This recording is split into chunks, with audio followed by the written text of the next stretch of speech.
আমার নাম রিয়া। রিয়া, বাড়ি কোথায়, জন্ম জেলা? আমার হোম ডিস্ট্রিক্ট পাবনা। পাবনাতে। আর ভাঙ্গুড়া থানা। আচ্ছা, এবং আপনি বর্তমানে বয়স কত আনুমানিক? বর্তমানে 24। 24। পেশায় কিছু করছেন? হ্যাঁ। আচ্ছা, কি করছেন? আমি এখন বর্তমানে পুলিশ ডিপার্টমেন্টে আছি। পুলিশ ডিপার্টমেন্টে আছেন, ঠিক আছে। বলুন। আমার শুরু থেকে মনে আছে আর কি, যেখান থেকে আমরা ওইভাবে খুব একটা ধনী ফ্যামিলিও না, আবার খুব একটা যে গরিব ফ্যামিলি সেটাও না। আমার দুটা মা, আমার বড় মা মারা যাওয়ার পরে আমার মা। জি। তো সেখানে আমার ওই ঘরের 2 বোন আছে। জি। আমরা 1 ভাই 3 বোন, এই দিয়ে আমরা সর্বমোট 6 জন। আমার যে মা মারা গেছে সে অনেক ছোট রেখে, বাচ্চাদের রেখে মারা যায়। তো সেখানে আমার মাই তাদেরকে লালন পালন করে। আমরা কখনো বুঝতে পারি নাই যে তারা আমার সৎ বোন। এভাবে এখনো আমাদের এই ফ্যামিলিটা এভাবেই আছে। আমার বাবা কি করতেন? আমার বাবা কৃষক। আমরা যখন ছোট ছিলাম তখন আমার বাবা রিক্সাও চালাতো। তো সেখানে আমরা সার্ভিস লাইফে 3 জন আছি, আমি, আমার ছোট বোন আর আমার ভাই। 3 জনই আমরা পুলিশ ডিপার্টমেন্টে আছি। আমি বলি গর্বের বিষয় যে আমার বাবা একজন কৃষক কিংবা রিক্সা চালক হিসাবে আমাদেরকে যেখানে নিয়ে আসছে, এটা অনেক বড় বিষয়। নিশ্চয়ই। আমার বাবা অন্যের জমি চাষ করত, অন্যের জমি লিজ নিত, বর্গা নিত, নিয়ে চাষ করে আমাদের জীবনটা এভাবেই চলতো। কিন্তু কখনো আমরা যে 5 বোন 1 ভাই, আমার বাবা কখনো অন্যের কাছে হাত পাততে দেয়নি। আমরা যতটুকুন পাইতাম কখনো আমরা বুঝি নাই অভাবটা, কারণ আমাদের বুঝতে দিত না। ঈদের সময় আসলে আমাদেরকে সবাইকে যেভাবেই হোক না কেন ড্রেস দিত। দেখা যেত আমার যে বড় বোন ছিল তাকে ড্রেস দিতেই হবে। তো আমি না এরকম আগে থেকেই ভাবতাম, আমার বাবা তো আসলে একজন কৃষক, সে আমাকে ঈদে দিলে পরের ঈদে হয়তো অন্যজনকে দিবে। কিন্তু আমার বড় বোনের মধ্যে এটা ছিল না। কিন্তু ও মানুষ হিসেবে খুব ভালো একটা মানুষ। কিন্তু সেখানে আমার ভাই তো বড় ছিল, আমাদের 3 বোনের বড় ছিল। ভাই তো ইচ্ছা করলে কিছু করতে পারতো, কিন্তু সে একটা অন্যরকম কোয়ালিটির। তার সাথে কখনো কথা বলা যেত না, রাগান্বিত, সে যেটা ভাববে সেটাই। তো এরকম দেখা গেল যে সে যখন এসএসসি পরীক্ষা দেওয়ার পরে সে ফেল করে, কারণ অন্যরকম বন্ধু বান্ধবের সাথে মিশতো, বিভিন্ন করতো। তো বাবা অনেক করতো যে আমার তো একটাই ছেলে আর ভবিষ্যৎ প্রজন্ম তো আমার এটাই। আমার বাবা দেখা যেত আমার ওই 2টা বোনকে বিয়ে দিয়ে দিছে, আমার বড় মায়ের, আর আমার বোন যেটা বড় তাকেও বিয়ে দিয়ে দেয়। তো দেখে আমার চাচা কিংবা আমার ফুপারা সবাই মিলে ভালো ভালো দেখে বিয়ে দিছে। দেওয়ার পরে তো এখন থাকলাম আমি। আপনার বয়স কত তখন? তখন আমার বয়স 13 বছর। আচ্ছা। তখন দেখা যেত বিভিন্ন সময় আমাকে বিভিন্ন ছেলেরা দেখতে আসতো, কিন্তু এটা আমি পছন্দ করতাম না। আমার চিন্তা ভাবনা ছিল পড়াশোনা করব, আমি নিজের পায়ে নাও দাঁড়ালে আমি একটা ম্যাচিউরড হওয়ার পরে বিয়ে করব, এরকম আমার চিন্তা ভাবনা ছিল। তো সেখানে দেখা যাচ্ছে যে আমার চাচা চাচিরা যারা আছে আমাদেরকে নিয়ে অনেক রকম কথা বলতো, কারণ তাদের 2 ছেলে 2 মেয়ে, 2 ছেলেই শিক্ষিত, 2টা মেয়ে শিক্ষিত। তো সেখানে তাদের চেয়ে আমরা একটু হলেও নিম ছিলাম, কারণ আমার বাবা যখন ছোট ছিল তখন আমার চাচাকে সেই বিয়ে পর্যন্ত সেই পড়াইছে। আমার বাবা ছোট ছিল তারপরও তাকে পড়াইছে আমার বাবা। তো সেখানে আমার ভাইকেও অনেক বোঝানো হয়, সে পড়াশোনা বাদ দিয়ে দেয় অলরেডি, যা তার ভালো লাগে না। ভালো লাগে না, তুমি কিছু একটা করো। আমার বাবার কথা যে কিছু একটা করো, কারণ তোমাকে আমি কত বছর বসায় রাখে খাওয়াবো। আমার ভাই বলে যে আমি কিছু করতে পারবো না।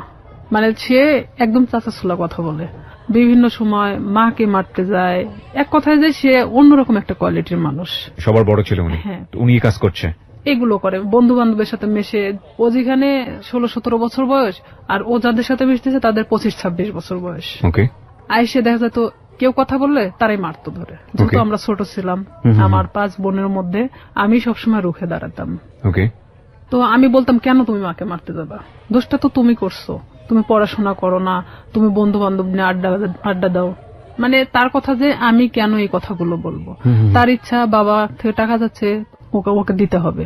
নেশা করতো না, কিন্তু তাস খেলতো, এটা খেলতো, সেটা খেলতো। আমার বাবা যখন দিত না তখন দেখা যেত যে ও বিভিন্ন সময় মাঠ থেকে নিয়ে যেত, মাকে জোরপূর্বক ভাবে মাঠ থেকে কারাছেড়া করে নিত, এরকম। তো এই সময়টা কি আপনি লেখাপড়া করছিলেন নাকি? লেখাপড়া আমি তখন স্টাডিং রানিং এ আছি। কোন ক্লাসে পড়ছিলেন তখন? আমি তখন 6-7 এ পড়ছেন। আচ্ছা। আমার ভাই প্রতিনিয়ত আমাকে দেখতে পারে না। ও যদি খাইতে বসে সেখানে যদি আমি যাই, ও ওখান থেকে উঠে চলে যাচ্ছে, কিংবা ভাতের প্লেটটা আর যদি ফেলে দিল। আমি যদি কারোর সাথে কথা বলি, দেখা যাচ্ছে সেটা নিয়ে এসে বাড়িতে তিলকে তাল বানানো হচ্ছে। মানে বিভিন্ন, যেটা ধর্তব্য তুল্যের মধ্যে বলাই চলে না। অলওয়েজ সময় মানে আমার দোষটা খুঁজে বেড়াতো, কারণ আমি সবসময় প্রতিবাদী ছিলাম। আমি আমার বাবার পক্ষে ছিলাম, আমার মার পক্ষে ছিলাম। আমার বাবা যখন কৃষক, উনি যখন মাঠে কাজ করত, আমি হেল্প করতাম। বর্ষার শেষে আপনার রসুন, পেঁয়াজ এগুলো অনেক কিছু গাড়া হয়। ওকে। তো সেই সময় আমি আমার বাবার সাথে গিয়ে আমি ওই পেঁয়াজ রসুন গুলো আমি গাড়তাম। মানে দিনের পর দিন এভাবে আমি জমিতে কাজ করতাম। হ্যাঁ, জমিতে কাজ করতাম। তো এলাকার সবাই বলতো যে এটা যদি অমুকের মেয়ে না হয় ছেলে হতো, ভবিষ্যতে অনেক কাজ হতো। তবে আমি পুলিশ ডিপার্টমেন্টে আসার আগে থেকে আমার স্বপ্ন ছিল যে আমি পুলিশ ডিপার্টমেন্টে জব করব। এটা কেন আপনার স্বপ্ন ছিল? এটা জানি না কেন, নয় যে আমি ছোট থেকে অনেক লম্বা ছিলাম। গ্রামের মানুষ সবাই আমাকে সেনাবাহিনী বলে ডাকতো। তো সেখানে দেখা যেত আমার মধ্যে সেই সময় থেকেই একটা জিনিস কাজ করতো যে আমি একটা ডিফেন্সে জব করব। ডিফেন্সে জব করবেন? আচ্ছা। হ্যাঁ, এটা আমার মধ্যে ইচ্ছা ছিল তখন থেকেই। তো সেখানে আমি যখন বাবার দিকটা দেখতে গেলে আমার পড়াশোনার দিকটাকে একটু হলেও পিছিয়ে যেতে হয়। শুক্রবার সারাদিন আমি আমার বাবার সাথে কাজ করতাম। সে ধান নিয়ে আসতো, আমি তার বোঝা উঠায় দিতাম মাথায়, যে মানে অনেক দূরে, আমার বাড়ি ছেড়ে না হলে 1-1.5 কিলো দূরে। অথচ আমার ভাই কখনো কাজ করতো না। আমার 5 বোনের মধ্যে আমি মানে সবচেয়ে একজন প্রিয় মানুষ ছিলাম। ওকে। আবার নিরীহ একটা বাচ্চা ছিলাম। তো এর মধ্যে আমি যখন 7-এ, যখন আমি উঠি 7-এ ওঠার পরে, তখন আমি হ্যান্ডবল খেলাতে নাম দিই স্কুলে। তো স্কুলে যখন আমি হ্যান্ডবলের নাম দেই, তখন সেখানে আমি এসএসসি পর্যন্ত খেলাধুলা যখন করছি, তখন আমি কিন্তু রাজশাহী বিভাগ পর্যন্ত খেলছি। ওরে বাবা! আমার ইচ্ছা ছিল যে আমি একসময় খেলোয়াড় হব। আচ্ছা। তো এখান থেকে আমার এক বেস্ট ফ্রেন্ড ছিল রূপা। রূপার বাড়ি আর আমার বাড়ি 2 বাড়ি পরে। তো রূপার সাথে আসলে কেউ মিশতো না, কারণ ওর বাবা নিজে থেকে ওকে গানের জগতে ঠেলে দেয়। গান তো দূরের কথা, ওকে নিয়ে মানে এক ধরনের দেহ ব্যবসা করানো হয়। ওর বাবা নিজেই করাতো, যেটা ওর পছন্দ ছিল না। ও আমার সাথে ডিসকাস করতো। এই জিনিসটা আমার ভাই আরো মানে নিতে পারে না, যে কেন আমি রূপার সঙ্গে মিশি। কিন্তু রূপা আমি একই ক্লাসে একই সাথে পড়াশোনা করতাম।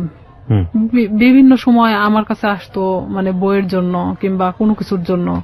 এটা নিয়ে আমার সাথে অনেক সিনক্রেট করতো, আমারে মারতো ধরে। একদিন আমার বইগুলোই পোড়ায় দিছে, যে তোর বই পোড়ায় দিলে তাহলে তোর কাছে আসবে না সে। আমি অনেক কান্নাকাটি করি। পরে আমার বাবা আবার বই কিনা দেয়। রূপার সাথে আমি তখন গভীরভাবে মিশে যাই, যে কেন তার সাথে আমাকে মিশতে দিচ্ছে না।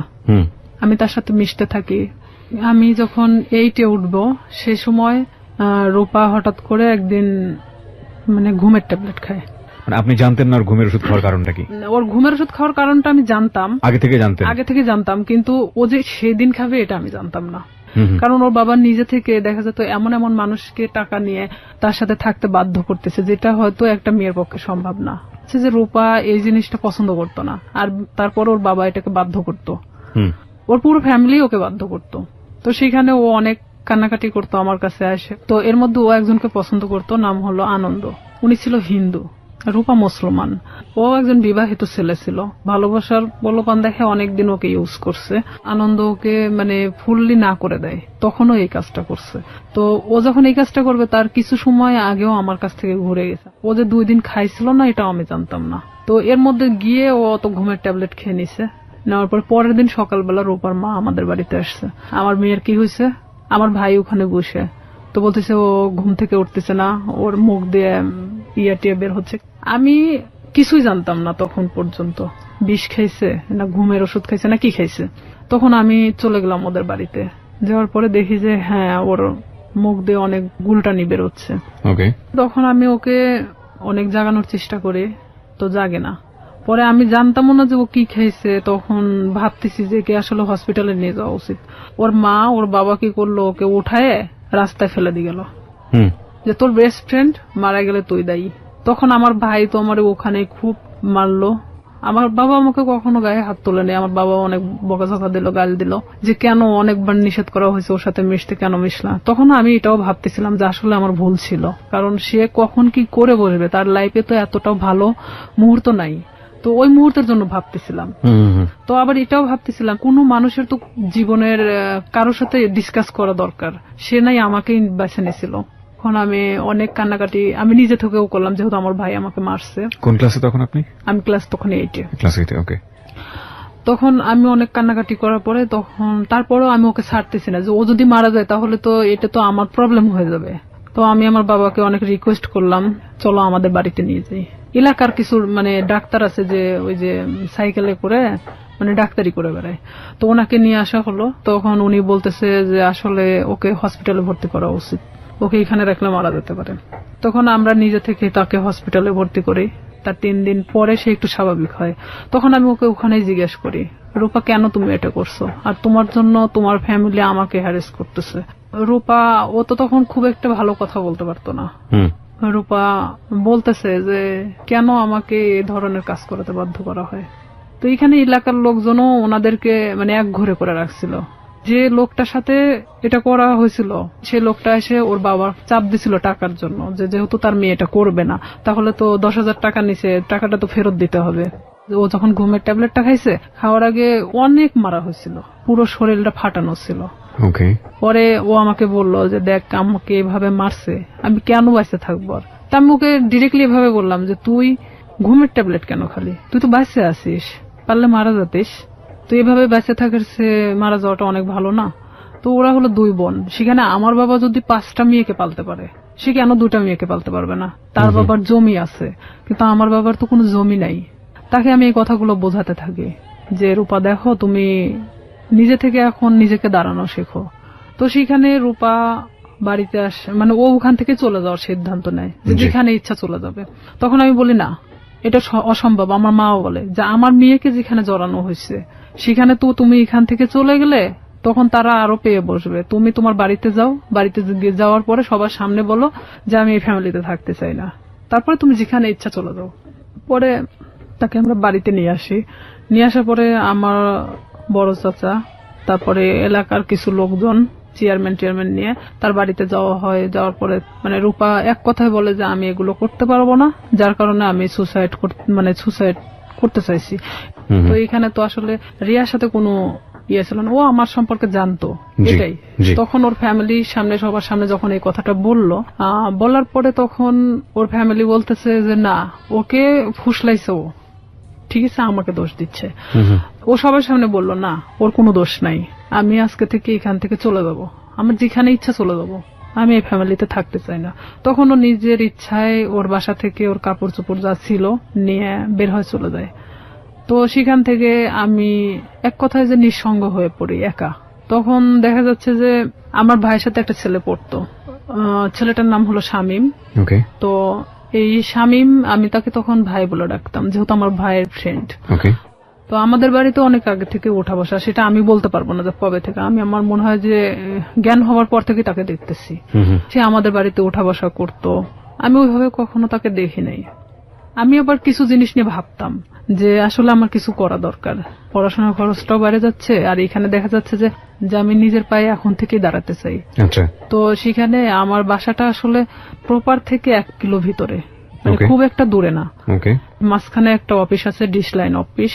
তো সেই ডিশ লাইন অফিসে মেয়েদেরকে নিয়োগ দেওয়া হচ্ছিল যে তারা বিল কালেক্ট করবে। তো 4,500 থেকে 5,000 টাকা বেতন হবে। আমি যদি এই কাজটা করি তাহলে দেখা যাচ্ছে যে অন্তত আমি আমার নিজেকে নিজে চালাতে পারবো, এমনকি আমি একটু হলো নিজের লাইফটাকে বুঝতে শিখবো। তো ওনারা বলতেছে যে তুমি আমাদের ফিক্সড বেতন হলো 4,500 টাকা, আমরা তোমাকে কিছু এলাকা দেবো, সেই এলাকাটা নেওয়ার পরে তুমি যদি চাও যে হ্যাঁ আমি তার চেয়ে বেশি নিতে পারবো, তাহলে তোমার বেতনটা বাড়বে। আর যদি তুমি সেই এলাকার মধ্যেই থাকো যে এর চেয়ে আমি বেশি পারবো না, তাহলে তোমার 4,500 টাকার বেশি হবে না। আমাকে সব কথা খুলে বলা হয়। প্রথম মাসটা আমি 350 কার্ড নেওয়া হয়, 4টা এলাকায় 350 কার্ড ছিল, 350 ডিশ লাইন ছিল। তখন আমার তো নিজের এলাকা, প্রপার থেকে আমার বাড়ি যতটুকুন দূরে এতটুকুনের মধ্যে সবকিছু। তো এক একটা বাড়িতে দেখা যাচ্ছে 2টা-3টা করেও ডিশ লাইন থাকে। তো 350 কাঠ খুব একটা বেশি জায়গা না। আমার ভাই এটা পছন্দ করতো না, কিন্তু আমার বাবা পছন্দ করতো।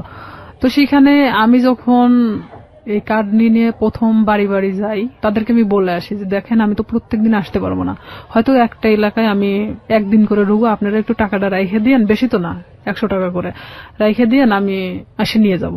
তো আমি এভাবেই যখন বিল কালেক্ট করতে থাকি, আমার দেখা যেত যে মাসে 3 দিন বের হলেই হয়ে যেত। আমি ইচ্ছা করলে আরো মানে জায়গা নিতে পারি। ডিশ লাইনে আপনি মেয়ে হয়ে বিল কালেক্ট করতেন, কোনো সমস্যা হতো না? আমাদের ওখানে সবাই মানে সব মেয়েরা করে সব কাজ। আচ্ছা আচ্ছা, ওকে, খুব ভালো তো। হ্যাঁ, তো আমি আমার স্কুল শেষ করে আমি যখন হাঁটে আসতাম ওই এলাকা দিয়ে, তখন আমি ওই বিল কালেক্ট করতে করতে চলে আসতাম। এটা শামীমের বাড়ির মধ্যেও পড়ছে আমার এলাকাটা। জি। তখন শামীমের বাসা তো ওই ডিশ লাইনের অফিস থেকে 200-300 গজ দূরে হবে। একদিন হঠাৎ করে শামীম আমাদের বাড়িতে আসে। উনি কি মানে সম্পর্কে কি হতো আপনাদের? সম্পর্কে আমার ভাইয়ের বন্ধু। আপনার ভাইয়ের বন্ধু হতো? হ্যাঁ, ওইভাবে চিনা, কিন্তু আমি কখনো কথা বলতাম না। হঠাৎ যদি কথা বলতাম মানে ভাইয়া হিসাবে কথা বলতাম। সে আমার 10 বছরের সিনিয়র ছিল। উনি আমাকে একদিন এসে খোঁজ করে আমার মার কাছে। মাকে এসে বলতেছে যে রিয়া কোথায়? তো আমার মা বলতেছে ভিতরে আছে। এখন আমাকে ডাক দিল, আমি আসলাম। তো বলতেছে যে তোমার নাম্বারটা দেওয়া যাবে? তো বললাম কেন? আমার মার সামনে বলতেছে। তো বললাম কেন? তো বলতেছে যে আসলে আমার তো 2 মাসের বিল দেওয়া হয় নাই, তো আমি তো এই মাসেও দিতে পারবো না, তো যখন দিব তখন তোমাকে আমি ফোন দেবো। তো বললাম ঠিক আছে। যেহেতু ভাইয়ের বন্ধু, সেখানে তো আমি কখনো এ ধরনের কোনো কিছুই ভাবি নাই তাকে নিয়ে। আমাকে যেদিন নাম্বারটা নিয়ে গেছে তার পরের দিন রাত্রে ফোন দেয়। এটা হলো 2007 সালের ঘটনা। আমি তখন ক্লাস 8-এর শেষের দিকে। আমি ফোনটা রিসিভ করলাম। রিসিভ করার পরে সে কথা বললো না, আর আমি ওনার নাম্বারটা চিনতামও না। কথা বলে না। তো 2-3 বার আমি ফোনটা রিসিভ করলাম। রিসিভ করার পর তখন রাত 12টা বাজে। আর 2007 সালের ওদিকে 12টার পরে যে 25 পয়সা মিনিট ছিল, তো সেই সময় ও আমারে ফোন দিত।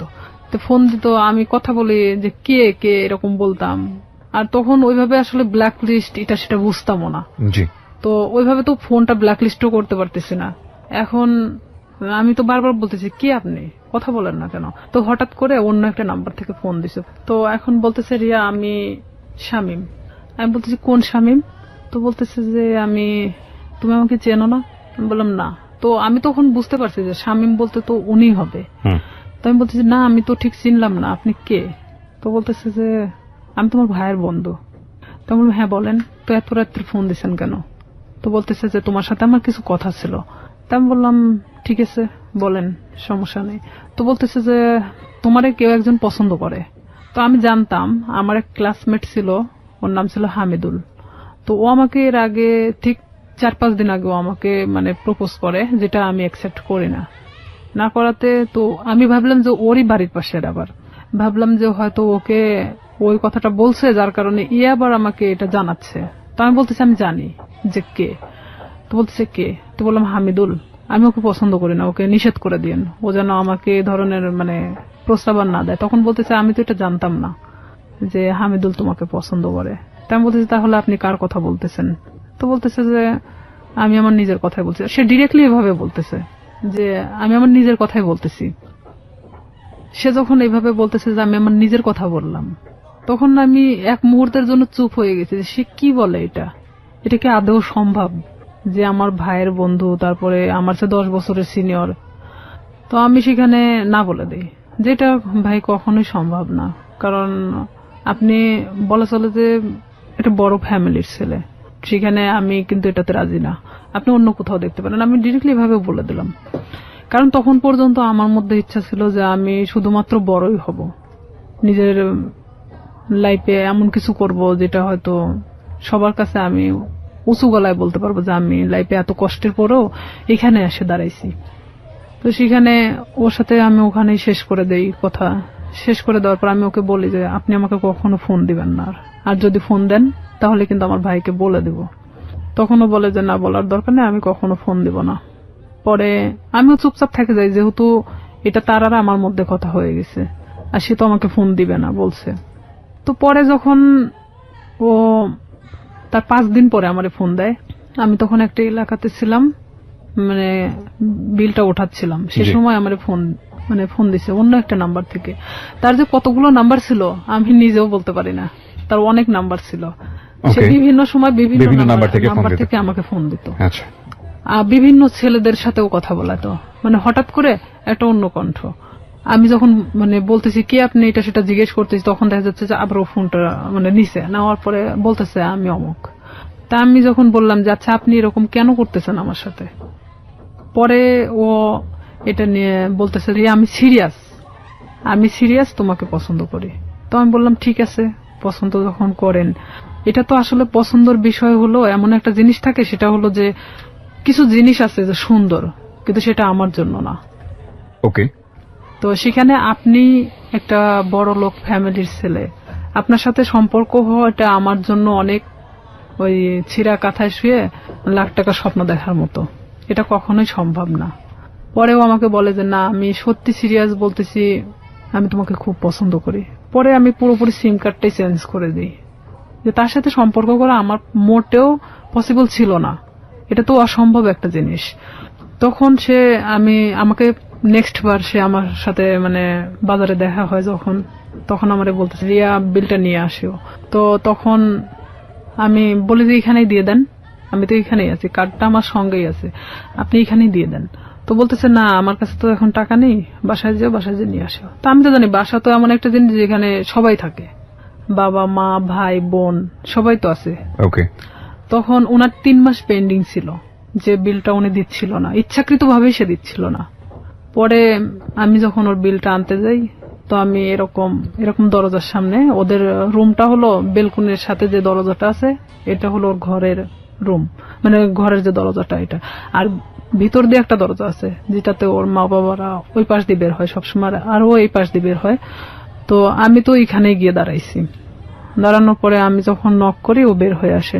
বের হয়ে আসার পরে তখন আমি কার্ডটা বের করে বললাম যে ভাই বিলটা দেন। তখন আমি জানতাম না ওর বাসায় লোক ছিল না। বিরতি নেব প্রিয় শ্রোতা। এই পর্যায়ে আমরা ছোট্ট একটা বিরতি নিচ্ছি, মাত্র 4 মিনিটের বিরতি। আপনারা শুনছেন close up presence hello 8920 ABC radio FM 89.2 তে। আমি আরজি কিবরিয়া রয়েছে আপনার সঙ্গে, এবং রিয়া আজকে তার জীবনের গল্প এখানে বলছে। রিয়াকে দেখার জন্য বা কোনো কমিউনিকেট করার জন্য, কিছু বলার জন্য আপনারা আসতে পারেন আমার ফেসবুক পেজে। ফেসবুকের ঠিকানা www.facebook.com/kibria.rj। আমি আবারও বলছি www.facebook.com/KEBRIA.RJ, পেজটি আছে আরজে কিবরিয়া নামে। And please like this page. ফিরে আসছি ঠিক 4 মিনিট পর। আসলে এখানে আরেকটা বিষয় যে ওর 6 বোন, 6 বোনই প্রাইমারি স্কুলের টিচার।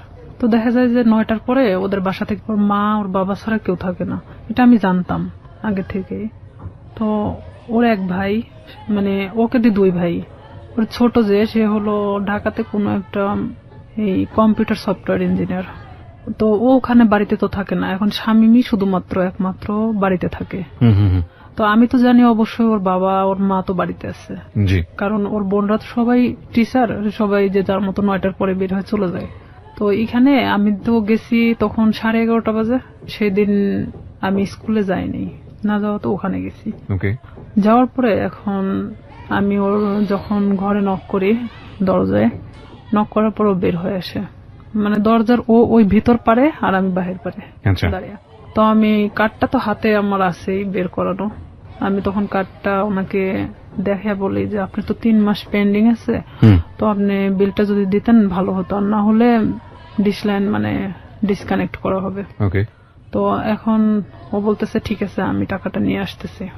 ভিতরে গেল, ভিতরে যাওয়ার পরে বের হয়ে আসলো, বের হয়ে আসার পরে আমাকে বলছে দাও কার্ডটা দাও, মানে ওখানে সিগনেচার করা হয়। তো কার্ডটা নিয়ে ও ভিতরে চলে গেল।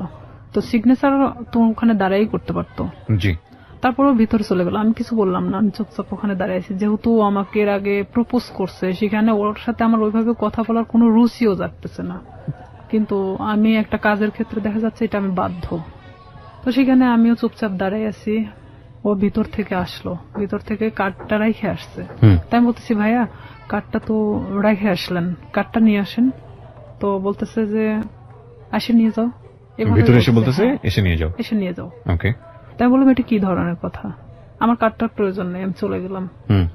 তো এই বলার পরে ওই আমার থাপ্পড় দিয়ে মানে হাতটা চেপে ধরে। তো ওর বাসাটা এমন কোয়ালিটির একটা জায়গায়, যদিও প্রপারের মধ্যে, মানে পাশে একটু ফাঁকা জায়গা আছে, ওর আশেপাশে মানে কোনো বাড়ি নেই।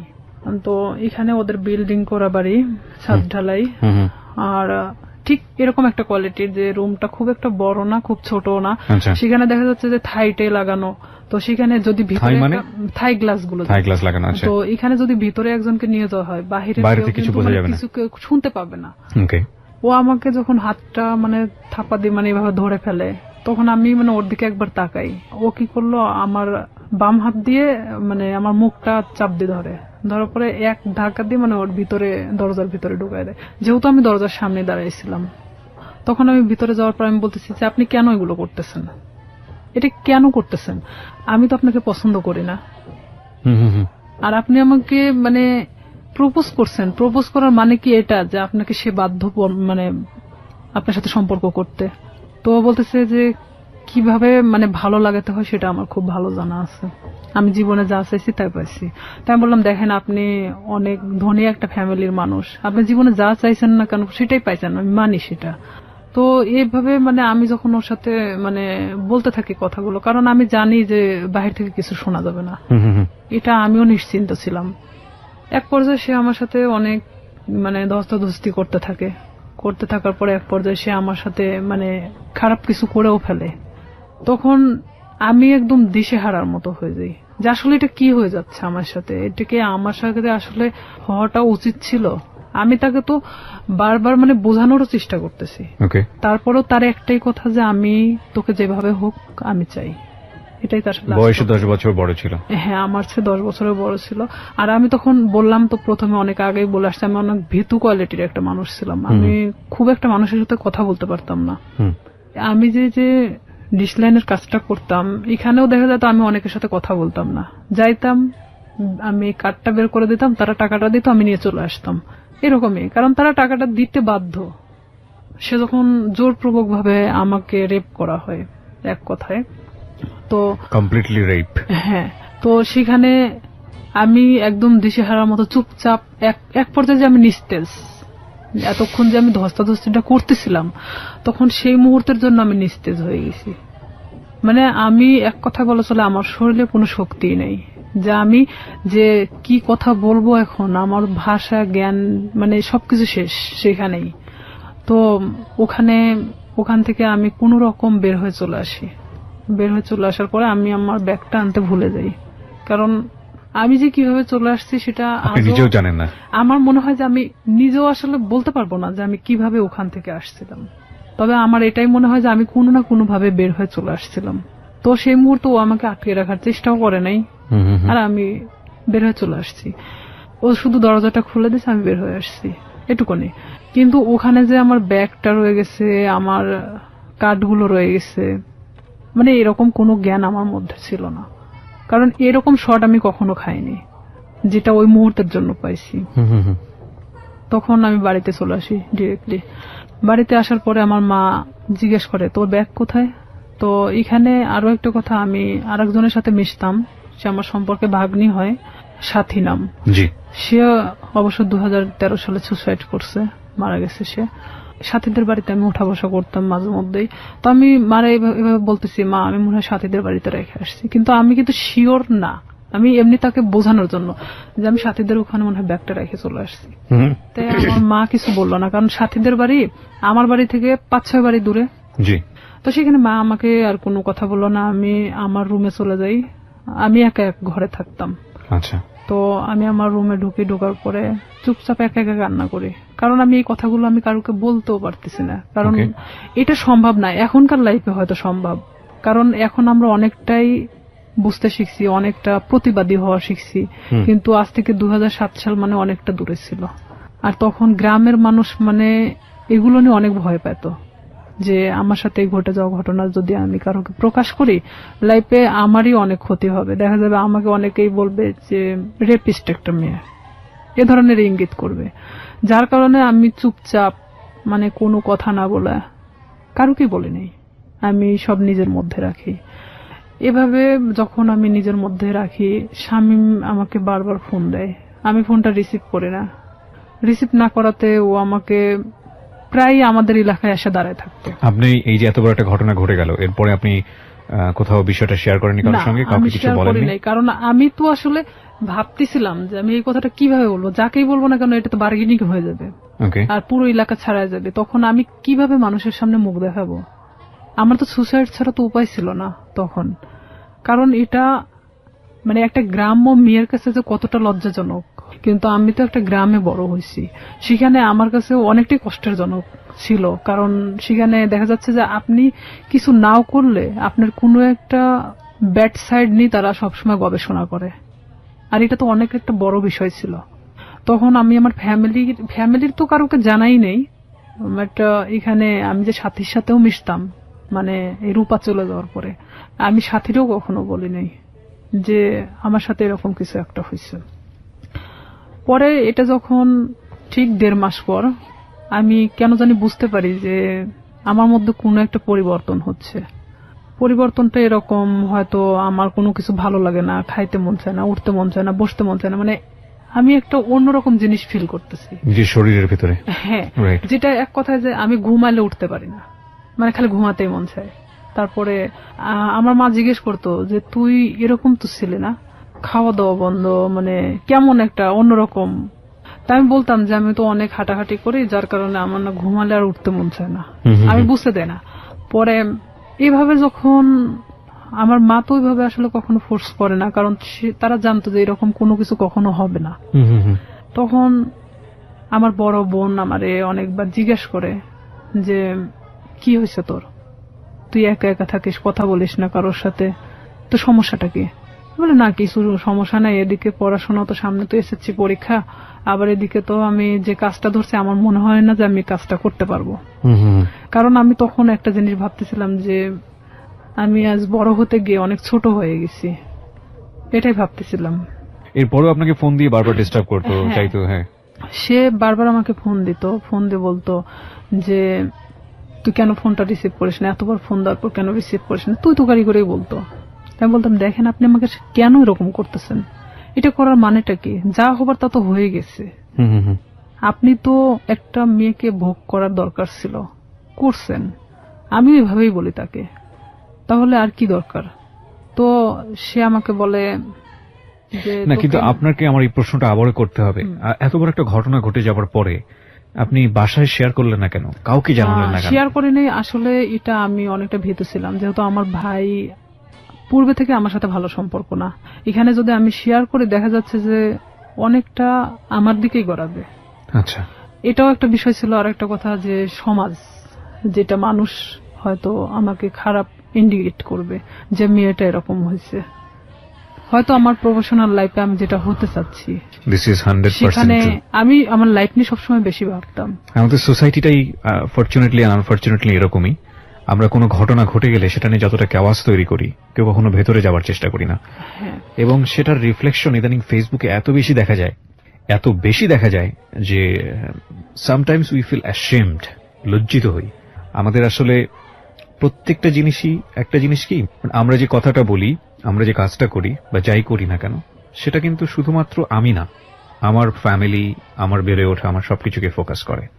আর কোন একটা মানুষের কোন পার্টিকুলার বিষয় ধরে সে বিষয়টা নিয়ে নাড়াচাড়া করা, কাউকে খুব সোজাভাবে মন্তব্য করে দেয়া, বিশেষ করে এই যে রেপের মতো ঘটনাটা, যেটা হলে আমাদের সমাজে সবসময় মেয়েদের দিকে আঙ্গুল তোলা হয়, ভিকটিমের দিকে আঙ্গুল তোলা হয়। এবং দেখবেন যে পত্রপত্রিকায় যখন সংবাদ আসে, আমরা আমাদের সামাজিকতার কথা ভেবে ওই মেয়েটাকে আমরা সামনে আনি না, ফোকাস করি না, তার ছবি প্রকাশ করি না। কেন করি না এই কারণে সামাজিকতায় সমস্যা হবে। তার মানে আমাদের সামাজিকতা কতটা দুর্বল। একজন মানুষ, আমি সম্ভবত ইন্ডিয়াতে এরকম একটা কেস আমি দেখেছিলাম যে সে রেপড হয়েছিল এবং সে ভিকটিম বলতেছিল যে আমি কোথাও ফেস লুকাবো না, আমি টেলিভিশনে গিয়ে সাক্ষাৎকার দেবো, আমি বলবো আমার সঙ্গে এটা হয়েছে ওটা হয়েছে। আমি কেন ফেস লুকাবো, আমি তো কোনো অপরাধ করিনি। আমি বলছি না যে ইন্ডিয়ার সমাজ আমাদের চাইতে অনেক বেশি অ্যাডভান্স, বাট তার চিন্তা ভাবনাটা অনেক বেশি অ্যাডভান্স ছিল। কিন্তু বড় কথা হচ্ছে সে এতটা সাহসী পদক্ষেপ নিয়েছে, ঠিক আছে, কিন্তু এই সাহসী পদক্ষেপ কি সমাজ ভালোভাবে দেখেছে? এবং দেখে না বলেই আমরা যে মেয়েটি রেপ হয় তাকে আমরা ফোকাস করি না এবং করতে পারি না। সো যেটা বলছিলেন আপনি, তারপরে যখন আপনি যে জায়গাটায় ছিলেন যে আপনি ফ্যামিলির কাউকে বিষয়টা শেয়ার করেননি এবং আপনি শরীরের মধ্যে একটা চেঞ্জ পাচ্ছিলেন, ঘুমাচ্ছেন তো ঘুমাচ্ছিলাম। আবার আরেকটা কথা যে আমি আমার প্রফেশনাল লাইফটাকে নিয়ে বেশি ভাবতেছিলাম। এটা আমার ছোট থেকে স্বপ্ন ছিল পুলিশ হওয়ার। আর আমি এটা জানতাম যে কোনো মেয়ে যদি বিবাহিত কিংবা এরকম কোনো তার ঘটনা থেকে থাকে তাহলে সে কখনো পুলিশ ডিপার্টমেন্টে ঢুকতে পারবে না। বিশেষ করে আমি তো কখনো আসলে শামীমকে পছন্দ করতাম না, সে আমার সাথে যেটাই করুক না কেন। আমি ভাবছিলাম যে সাবজেক্টটা ওখানেই ক্লোজ, আমি নিজে থেকে ওখানে শেষ করে দিছি। কারণ আমার সুসাইড করার কোনো ইচ্ছা ছিল না। আমি কারোর কাছে রেপ হয়েছি তার মানে এই নয় যে আমি হারে গেছি, এটা আমার মধ্যে ছিল না যে আমি সুসাইড করব। আমি কখনো হারতে শিখি নাই, যেখানে গেছি না কেন আমি যদি কষ্ট করে হলো সেটাকে আমি অর্জন করছি।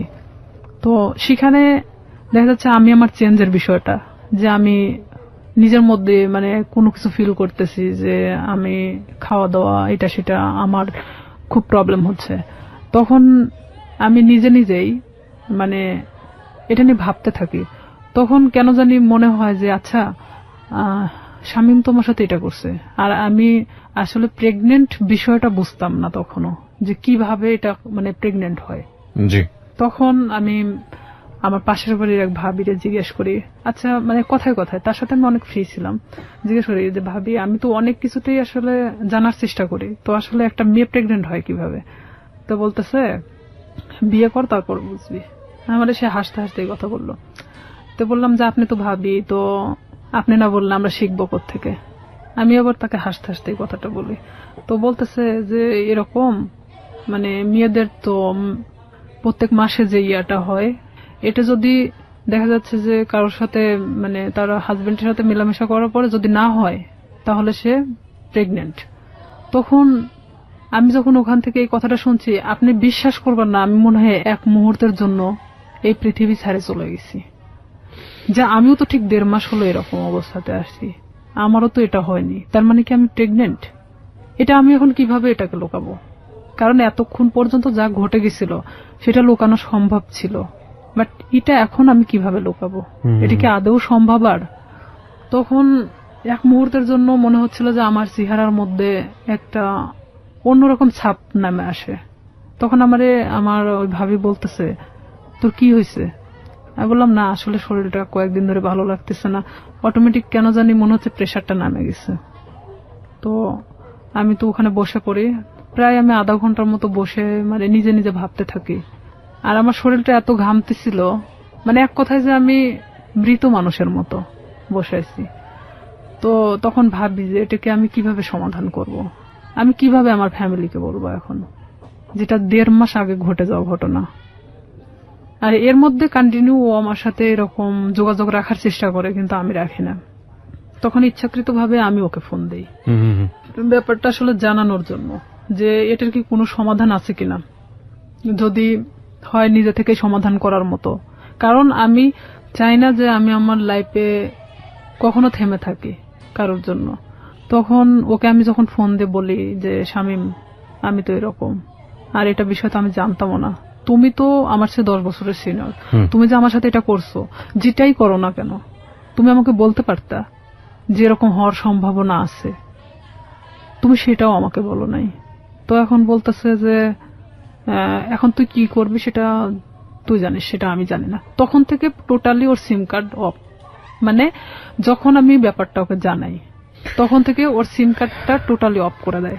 আমরা আরেকটা বিরতি নিচ্ছি রিয়া, তারপর সিমটা বন্ধ। হ্যাঁ, সিমটা তখন বন্ধ ছিল। আমি অনেক চেষ্টা করি, আমি সারা রাত চেষ্টা করি, কারণ সেই ছিল একমাত্র আমার লাইফের ঘটনা জানে, যেটা তার সাথে ঘটে যাওয়া। কোনো ক্রমে যদি আমাকে এটা থেকে মানে রেহাই দিত তাহলে হয়তো আমি আমার সামনের লাইফটা হয়তো ভালোভাবে কাটাতে পারতাম। কারণ আমি গ্রাম্য মেয়ে হিসেবে আমি এটা কখনোই মানে ফ্ল্যাশ করতে পারতেছিলাম না, এটা আমার কখনো সাহসে কুলায় উঠতেছিল না। ওকে, যখন ওকে আমি বারবার ফোন দিতে থাকি, ওর ফোনটা সুইচ অফ তো সুইচ অফে, কোনো প্রকার ওকে আমি যোগাযোগ করতে পারতেছি না। তখন আমি ভাবলাম যে কোনো ভাবে এটা আমাকে পদক্ষেপ নিতে হবে। তখন পরের দিন সকালবেলা মানে আমি পুরোটাই আনবো না, এক কথায় যে মানে পাগল বলা চলে, আমার মা খাইতে বললো আমাকে, আমি না খেয়ে বের হয়ে গেলাম বাড়ি থেকে। হসপিটালের সামনে বসে আছি, কিছু ডিসপেন্সারি আছে সামনে বসে আছি, ওখানে বসে বসে ভাবতেছি যে আসলে কি করা যায়। ভাবলাম যে আচ্ছা এটা আমি টেস্ট করাই নাই আগে, যে আসলে কি আমি প্রেগনেন্ট কিনা, অযথা এটা নিয়ে আমি কেন ভাবতেছি, নিজে পরীক্ষা করে দেখি। তো এখানে যে প্রেগন্যান্সি টেস্ট করানোর জন্য আপনার যে টেস্ট টিউব যে কাঠিগুলো পাওয়া যায়, ভাবতেছি যে আমি দোকানে কিনতে গেলে তারা ইভেন কি ভাববে, আমি একটা অবিবাহিত মেয়ে, তো সেখানে আমি কেনই বা ওটা চাইতে যাব। আর যেহেতু আমার এলাকার লোক সবাই, তো সেখানে আমি গিয়ে বলতেছি দোকানদারকে, এমন ভাবে বলতেছি যে ওটা আসলে আমার না। তখন আমি বলতেছি আঙ্কেল একটা ওই টেস্ট টিউব ওই কাঠিগুলো দেন তো। তো বলতেছে কার জন্য? তো বললাম আমার এক চাচির জন্য, বলতে একটু তাড়াতাড়ি দেন। মানে এমন আমি উৎসাহী দেখাচ্ছিলাম যে আমি আসলে এটার প্রতি কোনো চিন্তা করতেছি না, জাস্ট আমাকে কেউ কিনতে দিছে এরকম ভাব। তো আমি ওটা নিয়ে বাড়ি চলে আসি। বাড়িতে আসার পরে আমি বাথরুমে গিয়ে আমি টেস্ট করাই। টেস্ট করানোর পরে দেখি যে হ্যাঁ আমি প্রেগনেন্ট। আমি মানে নিশ্চিন্ত সেখানে, পরে মানে আমি আর উঠে দাঁড়াতে পারতেছি না। যতটা মানে এটা নিয়ে নিশ্চিন্ত হচ্ছি, এতটা মানে আমি নিজে থেকে মানে নর্মাল হয়ে পড়তেছি। যেহেতু আমি এটা নিশ্চিত হতে পারছি, এখন এটাকে কিভাবে সমাধান করতে হবে সেটা ঠিক আমাকেই করতে হবে। আমি যে দোকান থেকে ওটা নিছি, তো ওই দোকানে গিয়ে আমি বললাম যে আঙ্কেল, মানে যার জন্য এটার কাঠিটা নেওয়া হয়েছিল আমার সে চাচি হয়, তো ওনার তো 1 বছরে একটা বাচ্চা আছে। তো আসলে এটা সত্যি যে আমার চাচিমার 1 বছরে একটা বাচ্চা ছিল। আমি বলতেছি ওনার তো 1 বছরে একটা বাচ্চা আছে, তো উনি আবার তো প্রেগনেন্ট, তো উনি এটাকে অ্যাবর্শন করাতে চাচ্ছে। তো বলতেছে কয় মাস? তো বললাম যে সঠিক তো আমি জানি না। তো বলতেছে যে তুমি শুনে আসিও, তাহলে সে অনুযায়ী মানে বলা যাবে। তো আমি সেই মুহূর্তের জন্য ভাবলাম যে আসলে এটা আমার একদিন ওয়েট করাটা উচিত, যেহেতু এখানে পুরোটা আমি নিজেকে এড়ানোর চেষ্টা করতেছি। পরের দিন সকালে আবার যাই, যাওয়ার পরে বলতেছি যে আমার কাছে বলা হয়েছে 1.5 মাস। তো বলতেছে যে 1.5 মাস হলে আসলে তো আসলে এইভাবে তো এগুলো খুব সেন্সিটিভ একটা জিনিস, অনেক রিস্কি হয়ে যায়। তো থাক না, 1 বছরে যেহেতু বাচ্চা আছে এটা থেকে যাক, সমস্যা কি? তাই আমি বলতেছি আসলে আমার চাচাও তো খুব একটা ভালো দেখে না, তো ওই ক্ষেত্রে আসলে চাচি চাচ্ছে না যে বাচ্চাটা রাখুক। তো এখানে আমি বলতেছি না, আসলে আমাকে তো খুব জোর করে বলছে যে বাচ্চাটা সে রাখবেই না। তো সেখানে যদি আপনি পারতেন ওষুধটা দিলে উপকার হতো। তো আমি আসলে সেভাবে উৎসাহ দেখাচ্ছি না, কারণ এখানে দেখাতে গেলে দেখা যায় যে নিজেরটা একটু মানে বেশিটা বাড়ায় আসে। তখন আমি 2-3 বার রিকোয়েস্ট করার পরে তো বলতেছে যে আসলে এটা তো কোনো খুব হাই রিস্ক, তো প্রেগন্যান্সি থেকে থাকে তাহলে কি উনি নিশ্চিন্ত? তো বললাম হ্যাঁ নিশ্চিত যে প্রেগন্যান্ট উনি। ওষুধ আমাকে দিল, দেওয়ার পর বলতেছে এই ওষুধগুলো ওনাকে 4টা ওষুধে একসাথে খেতে বলবেন, 12 ঘন্টার মধ্যে এটা অ্যাবর্শন হয়ে যাবে, কিন্তু ব্লিডিং হতে থাকবে। এটা কিন্তু ওনাকে ব্লিডিংটা নিয়ন্ত্রণ করার জন্য তাকে কিন্তু ট্রিটমেন্ট নিতে হবে। আমাকে এই কথা বললো। আমার চিন্তা যে আমি খাওয়ার পরে যদি অ্যাবর্শন হয়ে যায় তারপর আমি মারা গেলে যাক, বাঁচি মরি ওটার কোনো সমস্যা নেই। হ্যাঁ, আমি তখন চিন্তা করতেছি যে যেটাই হোক না কেন আমি যে কোনো ভাবে বোঝাতে পারবো তাদেরকে যেটা আমার নর্মালি এটা আমার হয়ে গেছে। তখন আমি বাড়িতে চলে আসি। বাড়িতে আসার পরে আমি এই জিনিসটা রাত্রেবেলা খাই। খাওয়ার পরে আমার ঠিক রাত 12টা 12:30টার দিকে আমার পেটে অনেক পেন করে, অনেক ব্যথা করতেছিল। আমি কিছুতেই মানে ঠিক থাকতে পারতেছিলাম না। এদিকে আমি তো আমার একা এক রুমে থাকি, আমি অনেক কান্নাও করতেছিলাম, কিন্তু কারোকে আমি বুঝতে দিচ্ছিলাম না তাহলে কতটা কষ্ট পাচ্ছিলাম ওই মুহূর্তের জন্য। তারপরেও আমি বারবার শামীমরে ফোন লাগাচ্ছিলাম যে এখনো যদি ওকে আমি ফোনে পাই। ওকে আমি কোনো মতে ফোনে পাচ্ছিলাম না। ওকে ফোনে দিয়ে আপনি কি করবেন? ওকে তো আপনি লাভও করতেন না। আমার রাগ হচ্ছিল প্রচন্ড, যার কারণে আমি ওরে ফোন দিচ্ছিলাম। পরে এভাবে যখন রাত 12টা 12:30টার দিকে আমি বুঝতে পারি যে হয়তো আমার ইয়াটা হয়ে গেছে, তখন আস্তে আস্তে আমার ব্যথাটা কমে আসছিল। আমি যখন বিছানা থেকে উঠে দাঁড়াইছি আমার পুরো এতটাই ব্লিডিং হয়েছে যে বলা চলে যে অনেকটা, কথা বলতে পারতেছি না। পাশের রুমে আমার বড় বোন থাকতো, তো আমার বড় বোনকে একবার ডাক দিলাম, তারা তো গভীর ঘুমে আছে। 2-3 বার ডাক দেওয়ার পরে শুনলো, শোনার পর বলতেছি কি হয়েছে? তো বললাম আমি না খুব অসুস্থ। তা আমি শুধু দরজাটা খুলে দিয়ে চলে আসলাম। আসে আমি মানে কোনো মতে ঠিক থাকতে পারতেছি না, মানে আমার পেটের ব্যথাটা নাই, বাট এত পরিমাণ ব্লিডিং হচ্ছে যে আমার শরীর থেকে বলা চলে যে সব রক্ত বের হয়ে গেছে। পরে আমার বড় বোন, ও তো তখন প্রেগনেন্ট ছিল, পুরো প্রেগনেন্ট, তখন বাচ্চা হওয়ার জন্য আমাদের বাড়িতে আসছিল। আমার যে ব্লিডিং হচ্ছে মানে এটা তো অনেক নার্ভাস ছিল যে কেন এটা হলো। তখন ও দৌড়ে গিয়ে মাকে ডাকে, মায়ের রুম থেকে মা উঠে আসে, আমার বাবা উঠে আসে, আমার ভাইও আসে। তখন আসে বলতেছে হঠাৎ এরকম কেন হলো। তো এইখানে আমি বললাম আমি জানি না, আমি তো ঘুমাচ্ছিলাম, হঠাৎ আমি এটা মনে হলো যে আমি বাথরুমে যাব, তো ওঠার পরে দেখি যে এই অবস্থা, কিন্তু কেন হয়েছে আমি বলতে পারি না। এই বলার পরে মানে আমি অনেক মানে থরথরে কাঁপতেছিলাম, কারণ আমার শরীরে কোনো রক্ত নাই। তখন আমি মানে আমার মৃত্যুর 1 সেকেন্ড আগে আমি কারোর কাছে ছোট হতে চাচ্ছি না। যে আমি কখনোই যে আমি যে রেপ হয়েছি এই কথাটা আমি কাউকে বলতে চাচ্ছি না, কোনো মতেই না। তখন আমার বড় চাচি আসে, আসার পরে সে বলতেছে যে ওর তো যেভাবে ব্লিডিং হচ্ছে তাতে তো ওকে বাঁচায় রাখা কঠিন হয়ে যাবে। তো আমার মা তো ডিম সিদ্ধ দিল, যে ডিম তো একটা শক্তিশালী জিনিস, দুধ ডিম আমারে খাওয়ানোর চেষ্টা করলো।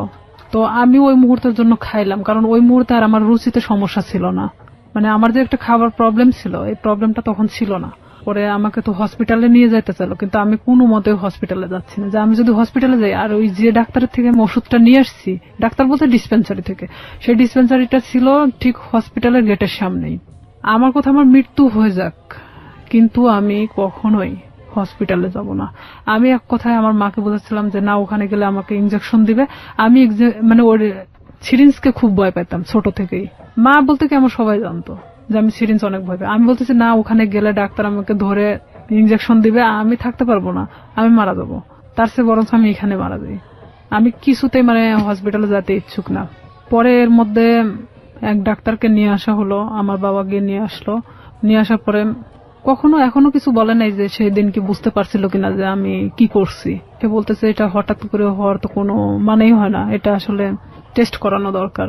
তখন আমি বলতেছি না, আমি টেস্ট করাবো না। তো বলতেছে কেন? আমি বলতেছি যে আচ্ছা, এটা সিম্পল একটা জিনিস, দেখবা কাল ঠিক হয়ে গেছে। তখন আমার মা বলতেছে তোর প্রবলেমটা কি, তুই কেন এগুলোকে টেস্ট করাতে চাচ্ছিস না? তাই আমি বলছি হ্যাঁ ঠিক আছে, টেস্ট করাবো, কিন্তু আমাকে যদি কোনো ওষুধ দেয় আমি খাবো, কিন্তু আমাকে যদি কোনো ইনজেকশন দেওয়া হয় আমি কিন্তু নিব না। মানে তাদেরকে আমি শুধু ইনজেকশনের ভয়টা দেখাচ্ছিলাম। তো বলতেছে আচ্ছা ঠিক আছে।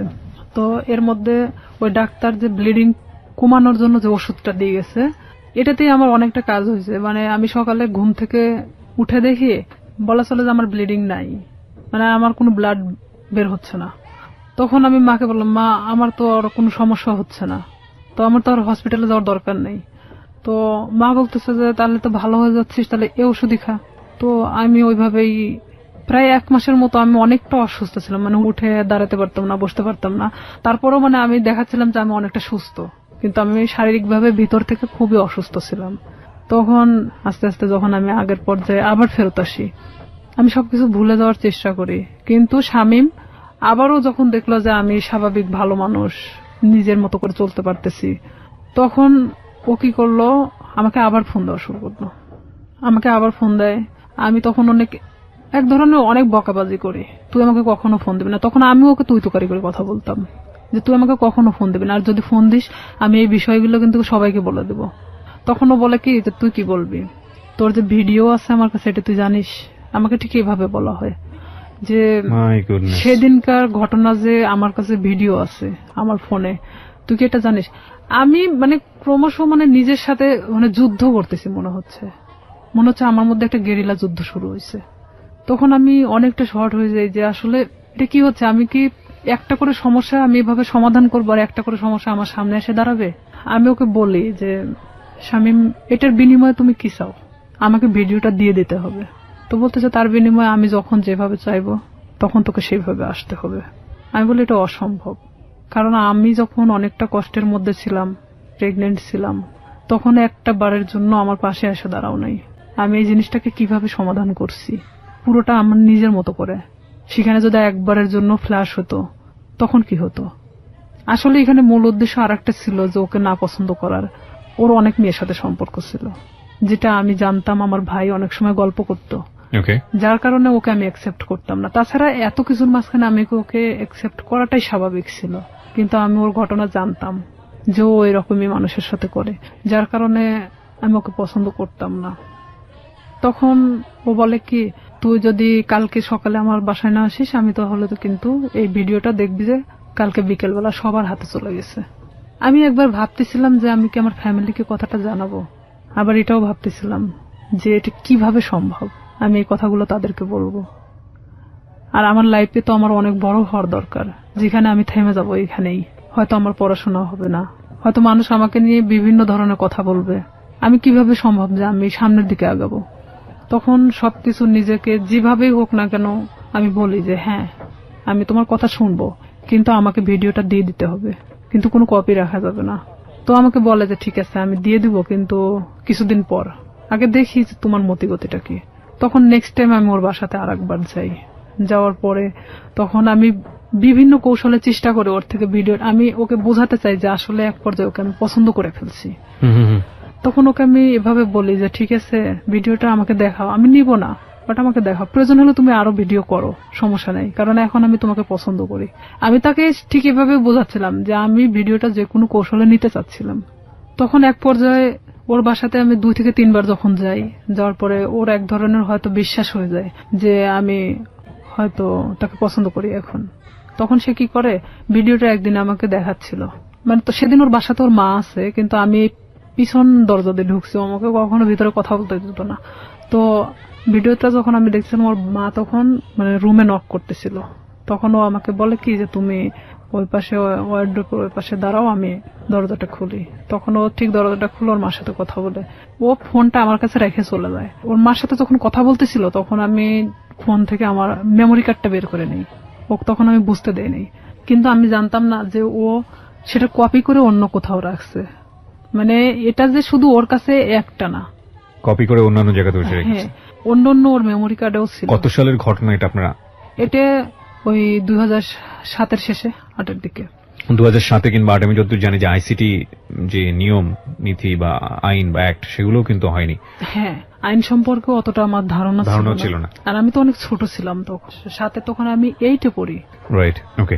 কপিটা নিয়ে আসার পরে ও তখন যখন মানে ফোনটা দেখছে যে ওর ফোনে মেমোরি কার্ড নাই, তখন আমি চলে আসার পরে দেখছে যে ওর ফোনে মেমোরি কার্ড নাই, তখন আমারে বলতেছে যে তুমি কি মনে করো নিজেকে খুব চালাক, আমাকে এভাবে বলতেছে। আমি বললাম কেন? তো বলতেছে যে তুমি মেমোরি কার্ডটা খুলে নিয়ে গেছো। আমি বললাম যে আমি তখন ঠিক এভাবেই বলি, আমি এটার অপেক্ষাতেই ছিলাম। তো বলতেছে তোমার ধারণা কি করে হলো যে আমার কাছে একটা থাকবে, আমি যেটা তোমাকে দেখাচ্ছিলাম সেটা কপি ছিল, আমাকে এইভাবে বললো। ও কি সত্যি সত্যি ভিডিওটা করেছিল? হ্যাঁ, ছিল। ওকে। তারপরে আমি ওটা নিশ্চিন্ত হওয়ার জন্য দেখলাম, এই মেমোরি কার্ডটা আমার ফোনে তুললাম, তুলে দেখি যে হ্যাঁ, সেই দিনের যে ধস্তাধস্তির ঘটনাটা ছিল সেটাও পুরোটাই ওর প্ল্যান মাফিক ছিল। ওকে। তখন ওর ফোনটা যে ওর ওয়ার্ড্রোপের উপর মানে ভিডিও হচ্ছে এটা আমি জানতাম না তখনকার জন্য। তখন আমি যখন মেমোরি কার্ডটা বাথরুমের মধ্যে ফেলে দেওয়ার পর আমি ভাবি যে এটা নিশ্চিন্তে শেষ, কিন্তু যখন আমাকে ফোন দিয়ে কথাগুলো বলা হয় যে তুই কি জানিস যে এটার আর একটা কপি আছে, তখন আমি না অনেকটা আবার হয়ে যায় যে আমি এখন এর প্রতি আবার কিভাবে বিশ্বাস ধরাবো, আর না হলে তো সে আমাকে এইভাবেই ব্যবহার করতে থাকবে সারাটা জীবন। কারণ তখন আমি বলতাম যে তাহলে তুমি আমাকে বিয়ে করো, যেহেতু তোমার আমাকে দরকার, তাহলে তো আমি তোমাকে ছেড়ে চলে যাচ্ছি না। দেখুন, একটা মানুষ তার সামাজিক সম্মান বাঁচানোর জন্য কত বড় কত ভয়াবহ রকমের রিস্ক নেয়, অথচ আমরা একটা মানুষের সুযোগ পেলেই তার সামাজিক সম্মানকে জেনে না জেনে কিভাবে ক্ষতিগ্রস্ত করি। আমরা ফিরে আসবো প্রিয় শ্রোতা, মাত্র 4 মিনিটের বিরতি নিচ্ছি। 4 মিনিট পরে এই জীবন গল্পে আবারও ফিরছি, আশা করছি আমাদের সাথেই থাকবেন। ছিলাম রিয়া, আপনি যেটা বলছিলেন যে আপনি জানতে পারলেন যে আরো একটি কপি ওর কাছে আছে। হ্যাঁ, আমি তখন এটাই ভাবতেছিলাম যে তাহলে ওর প্রতি আমি আবার কিভাবে এই জিনিসটা বিয়ে করার প্রস্তাব দিলেন, প্রস্তাব দেই। তখন ও এরকম বলে যে না, আমি পড়াশোনা করতেছি, তো এখন তো বিয়ে করা সম্ভব না, ফ্যামিলি থেকেও তো এখন বিয়ে দিবে না, বিয়ে করার দরকার নেই, তাহলে আমাকে কিসের দরকার, আমরা এভাবে সম্পর্ক চালায় যাই, সময় হলে বিয়ে করে নেব, এই কথা বলে। আমি বলি না, এটাতে আমি থাকতে পারবো না এভাবে, কারণ তুমি যখন চাইবা তখন আমি যাব, আর এভাবে আমারও তো একটা জীবন, আমি না কোনো সময় তো ধরা পড়ে যেতে পারি, আমার পড়াশোনা আছে। তখনও বলতেছে যে তুমি তোমার মতো চলবা, জাস্ট মাঝে মধ্যে আমার সাথে দেখা করবা। আমি তখন রাজি হই না, যে তাহলে আমাকে ছেড়ে দাও এখান থেকে। তো ও বলে কি যে তুই যদি এখান থেকে বের হওয়ার চেষ্টা করিস তাহলে একটাই কথা বলবো, তোর ছোট বোন আছে, তার সাথেও ঠিক একই ঘটনা ঘটবে, আমার যে ছোট। তখনও কি ওই শামীম কি আপনার বড় ভাইয়ের ফ্রেন্ড হিসেবেই আছে? হ্যাঁ, তখনও আছে। তো আমার ফ্যামিলি তো তখনও জানতো না যে তার সাথে আমার সম্পর্ক এরকম চলতেছে। তখন ঠিক 1 বছরের মাথায় এসে আমার ফ্যামিলি জানা যায়। কিভাবে জানলো, মানে আমি যে ফোনে কথা বলতাম, শামীমের নাম্বারটা আমার ফোনে অন্য নামে সেভ করা ছিল, একটা মেয়ে নামে সেভ করা ছিল, মেয়েদের নামে। আমি ফোনটা রেখে গোসল করতে যাই, আমাদের তো বাড়িটা নদীর পাশে, তো নদীতে গোসল করতে যাই, তখন আমার বড় বোন ফোনটা দেখতে দেখতে শামীমের নাম্বারটা, মানে সে দেখে ভাবে যে এই নাম্বারটাও সম্ভবত আমার ভাইয়ের ফোনেও দেখছে। আচ্ছা। তখন আমার বোন এই নাম্বারটা নিয়ে এসে তার সাথে মানে অ্যাড করে। আর এই নাম্বারটা এখানে একটা মেয়েদের নামে সেভ করা, তার মানেটা কি? তখন আমার বোনের মানে অলরেডি বাচ্চা হয়ে গেছে, 7 দিন না 8 দিন বয়স। তো সেখানে ও যখন ভাইয়ের সাথে ডিসকাস করে এই বিষয়টা নিয়ে যে নাম্বারটা কার, তখন দেখছে যে এটা শামীমের নাম্বার। তখন আমি যখন বাড়িতে আসি গোসল শেষ করে চেঞ্জ করার পরে আমার ভাই আমাকে ডাকে। সে কিন্তু আমার সাথে কথা বলে না, ডাকতে বলতেছে যে এই নাম্বারটা কার। তখন এক পর্যায়ে আমি মনে চুমকে উঠি, প্রশ্ন করতেছে কেন। তখন আমি না চুপ মারে তাকায় আছি। তখন বলতেছে যে নাম্বারটা কার। তো আমি বলতেছি শামীমের। তো বলতেছে যে শামীমের নাম্বার তোর ফোনে কেন? বুঝলাম তোর ফোনে আছে, কিন্তু অন্য একটা নামে কেন?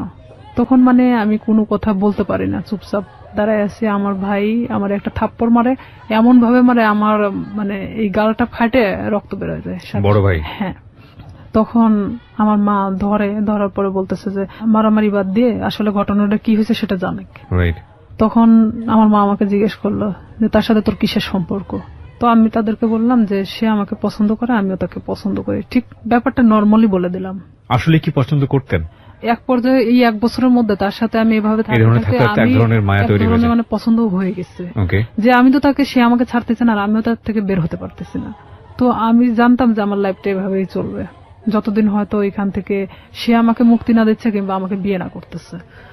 আর আমি তখন থেকে এটাই চিন্তা ভাবনা নিয়ে নিলাম যে যেভাবেই চলুক না কেন, যতদিন নিজের পায়ে মানে নিজে না দাঁড়াতে পারতেছি আমি প্রতিবাদ করব না এটা নিয়ে। তখন আমার ভাই আমাকে অনেক মারার পরে বলতেছে তুই জানিস ওর সম্পর্কে? আমি বললাম যে হ্যাঁ আমি জানি। তো বলতেছে যে কি জানিস তুই? তো বলতেছি যে ও যে অনেক মেয়ের সাথে সম্পর্ক ছিল কিন্তু এখন তো নাই, ও আমাকে সবকিছুই বলছে। তো বলতেছে যে ওর যে এখনো রীতা নামে একটা মেয়ের সাথে সম্পর্ক আছে তুই জানিস? তাই আমি বললাম যে হ্যাঁ আমি জানি, আমি কিন্তু কিছুই জানি না। তারপর আমি স্বীকার করতেছি যে হ্যাঁ জানি। তো বলতেছে যে তোকে কি বলছে? তাই আমি বললাম যে হ্যাঁ তার সাথে নাকি সম্পর্ক ছিল এখন নাই। তো বলতেছে ও যে গত পরশুদিনও আমার সাথে গিয়ে দেখা করে আসলো রীতার সাথে, তোকে এই কথাটা বলছে? আমার ভাই কিন্তু নর্মালি আমাকে এভাবে জিজ্ঞেস করতেছে। তাই আমি বলতেছি হ্যাঁ আমাকে বলছে। তো আমি আসলে তাদের মধ্যে তাল পাকায় দিচ্ছিলাম এরকম যে শামীম যদি আমাকে বলে থাকে তাহলে রীতার সাথে কেন সম্পর্ক? তাহলে শামীম আমার সাথে তাহলে এ ধরনের কি ধরনের খেলা খেলতেছে? তখন আমার ভাই বলে যে তুই আরো একটা বিষয় শুনে রাখ, শামীমের সাথে তুই সম্পর্ক রাখিস না। যতই আমি তোকে মারধর করে যাই করি না কেন, তারপরেও তুই আমার বোন। ও আমাকে মারার জন্য তোকে বাঁচা নিছে। আমি বললাম কেন? তো বলতেছে যে একটা বিষয় নিয়ে ওর সাথে আমার গন্ডগোল হয়েছে, যার কারণে ও আমাকে এমন ভাবে মারতে চাচ্ছে যেটা মৃত মানুষের চেয়েও অন্যরকম একটা ইয়া। তো এখন আমি বলতেছি যে হ্যাঁ সেটা বিষয় আমি জানি, মানে এক কথায় আমি সবকিছু স্বীকার করতেছি যে আমি জানি। তখন এক পর্যায়ে আমি শুয়ে শুয়ে এটা ভাবতে থাকি যে আসলে আমার ভাইয়ের সাথে কি ঘটছে তারা। তখন আমি শামীমরে ফোন লাগাই বলি শামীম ভাইয়ের সাথে তোমার প্রবলেমটা কি? তো বলতেছে কি না তো কোনো প্রবলেম নেই। তাই আমি বললাম যে ভাই তো তোমার আমার বিষয় জানে গেছে, তো এইখানে এখন আমার মনে হয় যে বলে দেওয়াটা উচিত সবকিছু। তো বলতেছে যে না বলো না, এখানে সমস্যাটা হলো কি আমি তো পড়াশোনা করি, এখন যদি আমি তোমাকে বিয়ে করি, ও তখন এখন এক ধরনের নর্মালি মানে কথা বলতেছে, তোমাকে যদি আমি এখন বিয়ে করি তাহলে আমাকে কিন্তু গার্মেন্টসে থাকা ছাড়া উপায় হবে না, কারণ আমার ফ্যামিলি তোমাকে কখনোই মানে নেবে না। তারা চায় যে তার ছেলেকে বিয়ে দিবে একটা চাকরিজীবী মেয়ের সাথে। আমার রাগ ওঠে একটু যে তুই জানিস যে তোর ফ্যামিলি তোকে আমার সাথে বিয়ে দিবে না, এটা আমিও জানতাম, তাহলে আমার সাথে এটা করার দরকার ছিল কি? এক পর্যায়ে তার সাথে আমার অনেক রাগারাগি হয়। এটা 2008 সালের ঘটনা। তারপরে শামীম এক পর্যায়ে আমার সাথে একটা ব্রেকআপ সৃষ্টি করে। সে চাচ্ছিল যে আমি তার থেকে দূরে সরে যাই, আর আমিও তখন এক পর্যায়ে চাচ্ছিলাম যে আমি যে কোনো মূল্যে ওকে চাই। সে আমার জীবনটাকে নিয়ে এভাবে খেলতে পারে না, কারণ আমার ফ্যামিলি তখন জেনে গেছে যে তার সাথে আমার সম্পর্ক চলতেছে। তখন এক পর্যায়ে আমি আমার ফ্যামিলির সাথেও যুদ্ধ করি, আর এদিকে ও আমাকে কিন্তু যতটাই ভালোবাসুক না কেন আমার ফ্যামিলি থেকেও দূরে সরায় দিছে। দেখা যাচ্ছে আমার ফ্যামিলির বিষয়ে অনেক কথা বলে যে তোমার ভাই আমার থেকে দূরে সরানোর জন্য তোমাকে এই ধরনের হয়তো খারাপ কথা বলে আমার সম্পর্কে। তো আমি দেখতাম যে অবশ্যই আমার ভালোবাসার সম্পর্ক ফাটল ধরানোর জন্য তারা হয়তো এই ধরনের তার খারাপ বিষয়গুলো তুলে ধরে। তো এক পর্যায়ে আমার ফ্যামিলির সাথে কথা বলা বন্ধ করে দেই আমি। 2011 সালে ওর সাথে আমার ফুললি ব্রেকআপ হয়ে যায়, মানে ওর সাথে আমার কোনো প্রকার যোগাযোগ নেই। আর হঠাৎ করে মানে ও ফোন টোন অফ করে দিছে, কোনোভাবে খুঁজে পাওয়া যাচ্ছে না, মানে আমি অন্তত ওকে খুঁজে পাচ্ছি না। এক পর্যায়ে এলাকার এর মধ্যে সবাই জানে গেছে যে শামীমের সাথে আমার সম্পর্ক, কিন্তু এই যে পূর্বে যে ঘটনাটা যে সম্পর্কটা সৃষ্টি হলো কোথার থেকে এটা কিন্তু কেউই জানতো না। ব্রেকআপের পরে আমি দিশেহারা হয়ে যাই যে আমি এখন কি করব। তখন এর মধ্যে 2010 সালে তো আমি এসএসসি পাস করছি। অলওয়েজ সময় নিয়োগপত্র দেখে থাকি যে কখন কোথায় নিয়োগ দিচ্ছে। এক পর্যায়ে দেখি যে হ্যাঁ পুলিশে নিয়োগ দিচ্ছে, কিন্তু আমার বয়স হয়নি, 18 বছর পূর্ণ হয়নি। দিশেহারার মতো আমি একজন ঘুরি, এরকম ঘুরতে ঘুরতে এক পর্যায়ে আমি ভাবি যে না, আমার একমাত্র এখন বাঁচার উপায় আমার নিজেকে চালানোর মতো একটা লাইফ তৈরি করতে হবে। 2012 সালের সেপ্টেম্বরের দিকে একটা নিয়োগ হয় পুলিশ ডিপার্টমেন্টে। এর মধ্যে কিন্তু শামীমের সাথে আমার কোনো প্রকার যোগাযোগ নেই, কোনো প্রকার সম্পর্ক নাই। আর ওকে, কিন্তু মনের মধ্যে ভয়টা কাজ করে, না জানি কখন ভিডিওটা পাবলিশ করে দেয়, তাই কি? নাকি ও ভিডিওটার বিষয়টাও ছিল। আর একটা কথা যে এক পর্যায়ে আমি ওকে ভালোবেসে ফেলছিলাম। আর একটা বিষয় যে আমার এটা চিন্তা ছিল যে তুই যদি ভিডিওটা ফ্ল্যাশ করিস অন্তত আমি তোর গলায় ঝুলে যাব। আমি জানতাম যে তারপরে পাবলিসিটিতে এটা দেখাবে না। ঠিক আছে, তো ওর গলায় ঝুললে আমার কোনো আপত্তি নাই, ও যদি করে তখন তো আমি পুরোটাই এখন ওর গলায় ঝুলার জন্য মানে প্রস্তুত। এই জন্যই বলি জীবন নাটকের চেয়েও নাটকীয়। আমরা যে সরল রৈখিক চিন্তাটা করছিলাম, চিন্তা করে দেখুন এই যে ভিডিওটা নিয়ে স্বাভাবিকভাবে আমাদের যে চিন্তাটা, এবং এই চিন্তার সাথে ওর চিন্তারও একটা মিল আমরা পাচ্ছিলাম, কিন্তু কিভাবে এটা টুইস্ট করলো। হিন্দি সিরিয়াল আসলে দেখার দরকার নাই। আমার মনে হয় যে নিজের এক একটা এরকম জীবন গল্প যদি জানা যায়, এটা সিরিয়ালের চেয়েও অনেক ভয়াবহ কিছু। ওকে, এটা ভাবতেছি যে ওর গলায় ঝুলে দেবো, তখন ও চাচ্ছে কি যে ভিডিওটা আমি কখনো ফ্ল্যাশ করবো না। ও নিজেই মানে ভিডিওটাকে শেষ করে দিছে, এমনকি আমার নাম্বার টাম্বার সবকিছু ওর থেকে শেষ করে দিছে। এক পর্যায়ে ওর নাম্বার টাম্বার যখন সব চেঞ্জ করে নিছে, তখন তো ওর সাথে কোনো যোগাযোগের কোনো ইয়ে নাই আমার। আমি তখন দিশেহারা একটা যে আমাকে এখন আমার লাইফের দিকে আগাতে হবে, যেভাবে হোক আমি একটা সরকারি চাকরি করব।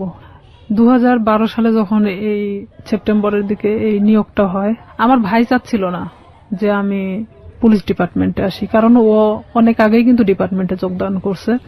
আমার ভাই না চাওয়ার কারণ একটাই, সে চাচ্ছিল যে আমি যদি পুলিশে ঢুকি নিশ্চিত আমি শামীমকে বিয়ে করব। আর আমার ভাই কোনো মতেই শামীমকে মানে নিতে পারতেছিল না। তাতে আমাকে ত্যায্য করতে তারা রাজি আছে, কিন্তু শামীমকে কোনো মতে তারা মানতেছে না, কারণ ও এর আগেও আমার ভাইয়ের জানা মতো অনেক মেয়ের সাথে এই ধরনের ঘটনা ঘটাইছে। কিন্তু আমার সাথে কি ঘটনাটা ঘটছে এটা তো আমার ফ্যামিলির এমনকি কেউই জানতো না। তখন আমার বাবাকে বললাম যে অমুক দিন তো নিয়োগ, তা আমি তো দাঁড়াতে চাচ্ছি। তো আমার বাবা বলতেছে যে আমার ভাইয়ের নাম তো বলতেছে পছন্দ করে না, আর এটা যদি আমি দাঁড়াতে সম্মতি দেই তাহলে দেখা যাবে যে এটা নিয়ে অনেক বাড়িতে এক ধরনের মারামারি শুরু হয়ে যাবে। তাই আমি বললাম যে যা হয় হবে, আপনি যদি আমাকে টাকা দেন দিবেন, না দিলে আমি এমনিতেই যাব, কারণ আমার তো কোনো লোক ধরা নাই, আমি শুধু যাবো এই টাকাটাই চাচ্ছিলাম। তখন আমার বাবা আমাকে 2000 টাকা দেয়, আমি ওই টাকা নিয়ে পাবনা চলে যাই দাঁড়াতে। এক ইয়েতে আমাকে সিলেক্ট করে, কারণ আমি 5 ফিট 9 ইঞ্চি আর আমি একটি স্ট্রং বডির মানুষ। তো দেখার পরে আমাকে সবার পিছন থেকে নিয়ে যাওয়া হয়, ওখানে মাপে ওয়েটে সবকিছু দেখে আমি ঠিক হই। মেডিকেলেও দেখা যাচ্ছে আমার কোনো প্রকার সমস্যা নাই। যাই হোক, চাকরিটা হয় আপনার শেষ পর্যন্ত? হয়। তারপরে আমার চাকরিটা হয়, ওখান থেকে আমি বাড়িতে আসি। বাড়িতে আসার ঠিক আধা ঘন্টা 1 ঘন্টা পরে আমার ফোনে ফোন আসে একটা আনোয়ার নাম্বার থেকে।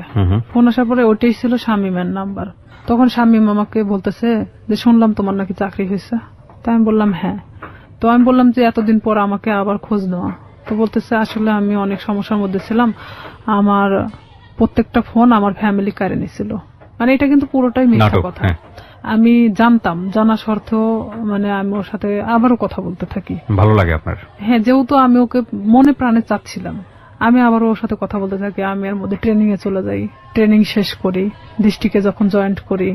এর মধ্যে ব্যারাক সিস্টেম, ব্যারাকে কিন্তু আমরা একটা ব্যারাকে অনেক মানুষ থাকি, সেখানে আপনি ফোন এখানে রেখে যেতে পারেন, বাথরুমে যাচ্ছেন, কোন একটা কাজে বাহিরে যাচ্ছেন, ফোনটা রেখে গেছেন। তো এখানে আমার পাশের বেডের একটা মেয়ে এই শামীমের নাম্বারটা নিছে, আমি জানতাম না। এখন কন্টিনিউ তার সাথে সে কথা বলে, আমি কোথায় যাচ্ছি, কি করতেছি সব আপডেট দেয়। হ্যাঁ, সে জানতো। আমি খালি ভাবতাম যে এটা অলৌকিক ঘটনা, যে আমি কই গেছি, কোন ড্রেস পরে গেছি, সে কিভাবে জানে। ওকে। তার সাথে কিন্তু আবার তাদের মধ্যে একটা ভালোবাসার সম্পর্ক সৃষ্টি হয়ে গেছে সেই মেয়েটার সাথে। পরে আমি তো ওকে বারবার বলি যে দেখো আমি তো চাকরি করি, এখন আমাকে বিয়ে করো। এখন সে কিছুতেই তখন বিয়ে করতে রাজি না। এটা 2013 ঘটনা। 13 শেষের দিকে আমি ছুটি আসি বাড়িতে। আমি ওকে ফোন দিয়ে বলি, আমি এর মধ্যে কিন্তু অনেক গন্ডগোল হচ্ছে ওর সাথে, মানে আমি বিয়ের কথা বলি, সে কিছুতেই বিয়ে করতে চায় না। এদিকে আমার ফ্যামিলি তো মানে শামীমকে নিয়ে তো খুব একটা ডিস্টার্ব ফিল করতেছে। তো আমি এদিকে ওকে বারবার চাপ দেওয়া সত্ত্বেও আমাকে কিছুতেই মানে বিয়ে করতে চাচ্ছে না, তো চাচ্ছে না। তখন আমি বলি ঠিক আছে আমি বাড়িতে আসতেছি, যা করার করব। এই কথা বলে আমি বাড়ি চলে আসি। ফোন দিলাম, ফোন দিয়ে বলতেছি যে আমি তোর সাথে দেখা করতে চাই। ও আমাকে বলে যে আমি দেখা করতে পারবো না। তাই আমি ডিরেক্টলি ওর বাড়িতে চলে গেছি এই ফোনে কথা বলতে বলতেই। কারণ তখন আমি যখন পুলিশ ডিপার্টমেন্টে আসি তখন আমার সাহসটা ছিল অন্যরকম, কনফিডেন্স বেড়ে গিয়েছে। হ্যাঁ, আর আমি তখন চাকরিজীবী একটা মেয়ে। যাওয়ার পরে ও দেখি যে চেয়ারের পর বসে আছে, ওর মা পাশে বসে। ও আমাকে দেখে করলো কি, এক দৌড় রুমের মধ্যে চলে গেল, যাওয়ার রুমটা আটকায় দিল। দেওয়ার পরে ওর মা বলতেছে কি হয়েছে। ওর মারা সবাই তো জানতো আমার সাথে সম্পর্ক আছে। বলতেছে কি হয়েছে, তোমার প্রবলেম কি। আমাকে কিছুতেই ওই ঘরের দিকে আগেতে দিচ্ছে না। আমি বললাম যে আপনার ছেলেকে জিজ্ঞেস করেন, সে আমার সাথে কেন এরকম করতেছে। আপনারা জানেন, আমার ফ্যামিলি জানে, সবাই জানে যে তার সাথে আমার সম্পর্ক, তাহলে কেন আজকে ও অস্বীকার করতেছে। তো বলতেছে এটা তোমার ব্যাপার, কিন্তু আমার বাড়িতে কোনো সিক্রেট চলবে না। এটাও ঠিক, তাদের তো কোনো বিষয় না, তারাও তো আমার সাথে বিয়ে দিতে চায় না। তখন আমি নিরুপায় ওখান থেকে বের হয়ে চলে আসি। আসার পর বাড়িতে আসার পরে আমি অনেক অসুস্থ হয়ে যাই। এক পর্যায়ে আমাকে হসপিটালে নিয়ে যায়, স্যালাইন চলতেছে। এর মধ্যে আমি যে ডিস্ট্রিক্টে চাকরি করতাম ওখান থেকে একটা মেয়ের ফোন আসে, আমার পাশের বেডের একটা মেয়ের ফোন আসে। বলতেছে যে শামীম কোথায়। তাই আমি বলছি শামীম কোথায় মানে। তো বলতেছে যে হ্যাঁ, জিজ্ঞেস করলাম। তাই তো বললাম যে জানি না ও কই আছে। তো বলতেছে যে ও কিন্তু এখানে আসছে অমুকের সাথে দেখা করতে। তাই আমি বললাম আপনি কই থেকে জানলেন। তো বলতেছে আমি ওর সাথেই ছিলাম, আমাকে নিয়ে গেছিল, কিন্তু ও জানে না যে আসলে আমি তাকে চিনি। কারণ চিনার কারণ হলো তার ছবি আমি তাকে দেখাইছিলাম। তা আমি তখন ওরে ফোন দিলাম, কিছুতেই ফোন ধরে না। পরের দিন ও আমার ফোনটা ও নিজে থেকে ব্যাক করছে। ব্যাক করার পর আমি বলতেছি তুই ওখানে গেছিস কেন। তো বলতেছে যে আমি আসছিলাম এমনিতেই একটা কাজে, তাই ভাবলাম যে ওই আপুরে কিছু বলে যাই তোর সম্পর্কে, তুই আমার সাথে এরকম করতেছিস। পরে এখানে ঘটনাটা হলো সেই মেয়েকে একটা শপিং ব্যাগ দেওয়া হয়েছিল, ব্যাগের মধ্যে অনেক কিছুই ছিল। সেটা কিন্তু তারা আবার যে রুমে দেখাইছে, কিন্তু তারা মানে যে দেখাচ্ছে সে কিন্তু জানতো না যে তার পাশের বেডের আর একজন তাকে চেনে। তো আমি যাওয়ার পরে এটা নিয়ে তাকে আমি ফোর্স করলাম যে কেন আপনি তার থেকে জিনিস নিলেন, এটা সেটা বলার পরে তার সাথে এক পর্যায়ে ঝগড়া হয়ে যায়। ভাঙনটা এভাবেই শুরু হয়ে যায়। তার থেকে মানে আমার একটা ঘৃণা জন্মে যায় যে আমি স্ট্যান্ড থাকা শর্তেও সে অন্যজনের সাথে সম্পর্ক করে। তাহলে আমার ভাইয়ের কথাটাই সত্যি ছিল। তখন আমি একটা বাস্তবের সম্মুখীন চলে আসি। আমি তখন আস্তে আস্তে তাকে ভুলতে থাকি। এর মধ্যে যে যতটা ঘটনাই গেছে না কেন পুরোটাই খালি ব্রেকআপের দিকে গেছে, মানে গন্ডগোল, সম্পর্কটা ভেঙে দেওয়ার এক ধরনের। এর মধ্যে ওই জেলারই এক থানাতে আমার পোস্টিং হয়। ও ক্রমশ আমাকে এভাবে জিজ্ঞাসা করে তোর কার সাথে আজকে ডিউটি। আমি বলি যে অমুক স্যারের সাথে ডিউটি। ওখানে আমাদের তো শিডিউল বাই ডিউটি হয়। দেখা যাচ্ছে যে আপনার সাথে আমার বারবার ডিউটি হচ্ছে, এটা তো আর আমার দোষ না। ওটা কি তোর অমুক লাগে সেটা লাগে, মানে খারাপ ধরনের আমাকে কথা বলা হয়। আমি বলি দেখো উনি আমার অফিসার আর তার সাথে আমার ডিউটি হয়, এমন কিছু না। সম্পর্কটা তো আপনার ব্রেকআপের দিকে যাচ্ছে, মানে সম্পর্কটা তখনো ব্রেকআপ হয়নি। আবার জোরে লাগে, আবার ধরেও না ছাড়েও না, এরকম একটা বিষয়, মানে একটা ঝুলন্ত অবস্থা। আবার তর্কাতর্কিও শুরু করে। তর্কাতর্কিও হয়, মানে যতটা সময় ভালো দিকে হয় ততটা সময় আবার খারাপ দিকেও। আমরা শেষের দিকে চলে আসবো প্রিয় শ্রোতা। গল্পটা কোথাকার গল্প, কোথায় গিয়ে দাঁড়িয়েছে একটু চিন্তা করে দেখুন। আমরা শেষের দিকে ফিরে এসে আপনাদেরকে একেবারে শেষ রিয়েলিটি যেটা সেটা জানাবো। এবং আবারও বলবো অনুমান করবেন না, কারণ জীবন গল্পে অনুমান আসলেই অপ্রয়োজনীয় এবং সেটা আসলেই শেষ পর্যন্ত মিলে না। ছোট্ট একটা বিরতি, তারপর ও আমাকে বারবার এরকম খারাপ খারাপ কথা বলে। তখন আমি বলি যে হ্যাঁ আমি ওকে পছন্দ করি, মানে এক কথায় বলে দেয় যে আমি ওই অফিসারকে পছন্দ করি, যে সে আমার থেকে তারপরও সরে যাক এখন।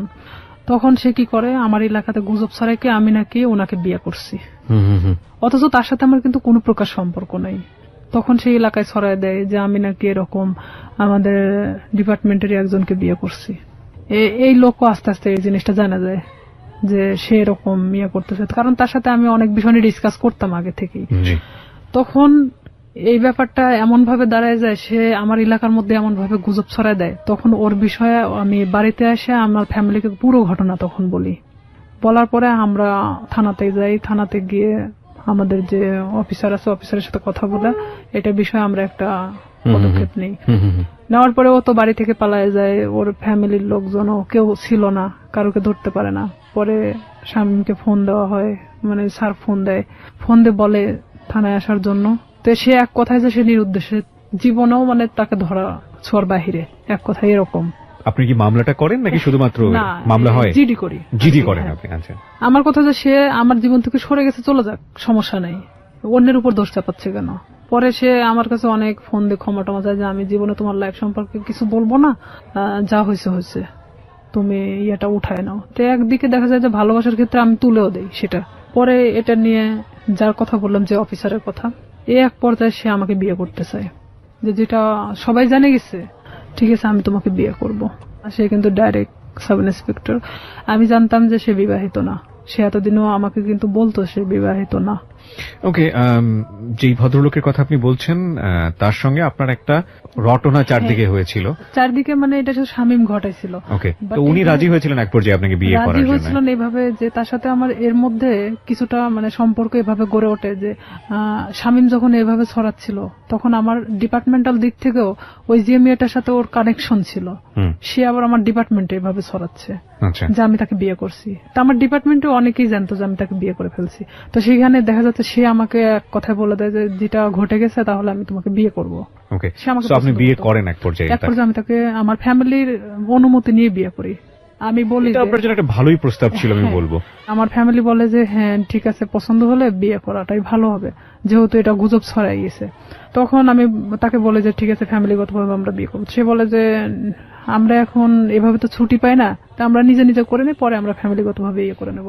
তো এখানে আমি কিন্তু সেটা রাজি হয়ে যাই। ঠিক তার 1.5 মাস থেকে 2 মাসের মাথায় আমি জানতে পারি সে বিবাহিত, তার বাচ্চা বলছে। তখন আপনি বিয়ের আগে তাকে জিজ্ঞাসা করেননি? আমি জিজ্ঞেস করছি অনেকবার, কিন্তু বিয়ের আগে ওইভাবে আমি অতটা ক্লোজ ছিলাম না। ও কি বলেছে যে না আমি বিবাহিত না? না, ও অনেকবার স্বীকার করছে যে আমি বিবাহিত না। তো জানলেন আপনি? জানার পর আমি তখন অনেকটাই কষ্ট পাই। কষ্ট পাওয়ার পর কষ্ট পাবেন কি? আমি তো যতদূর জানি যে এটা একটা মানে মারাত্মক রকমের আইন ভঙ্গন, এবং পুলিশের এত বড় একটা পোস্টে থেকে সে এই ধরনের কাজ করেছে মানে তো তার ক্লোজ হয়ে যাওয়ার কথা। অনেক কষ্ট পাই। কষ্ট পাওয়ার পরে ওকে আমি বলি যে এটা আমার সাথে করার কি দরকার ছিল।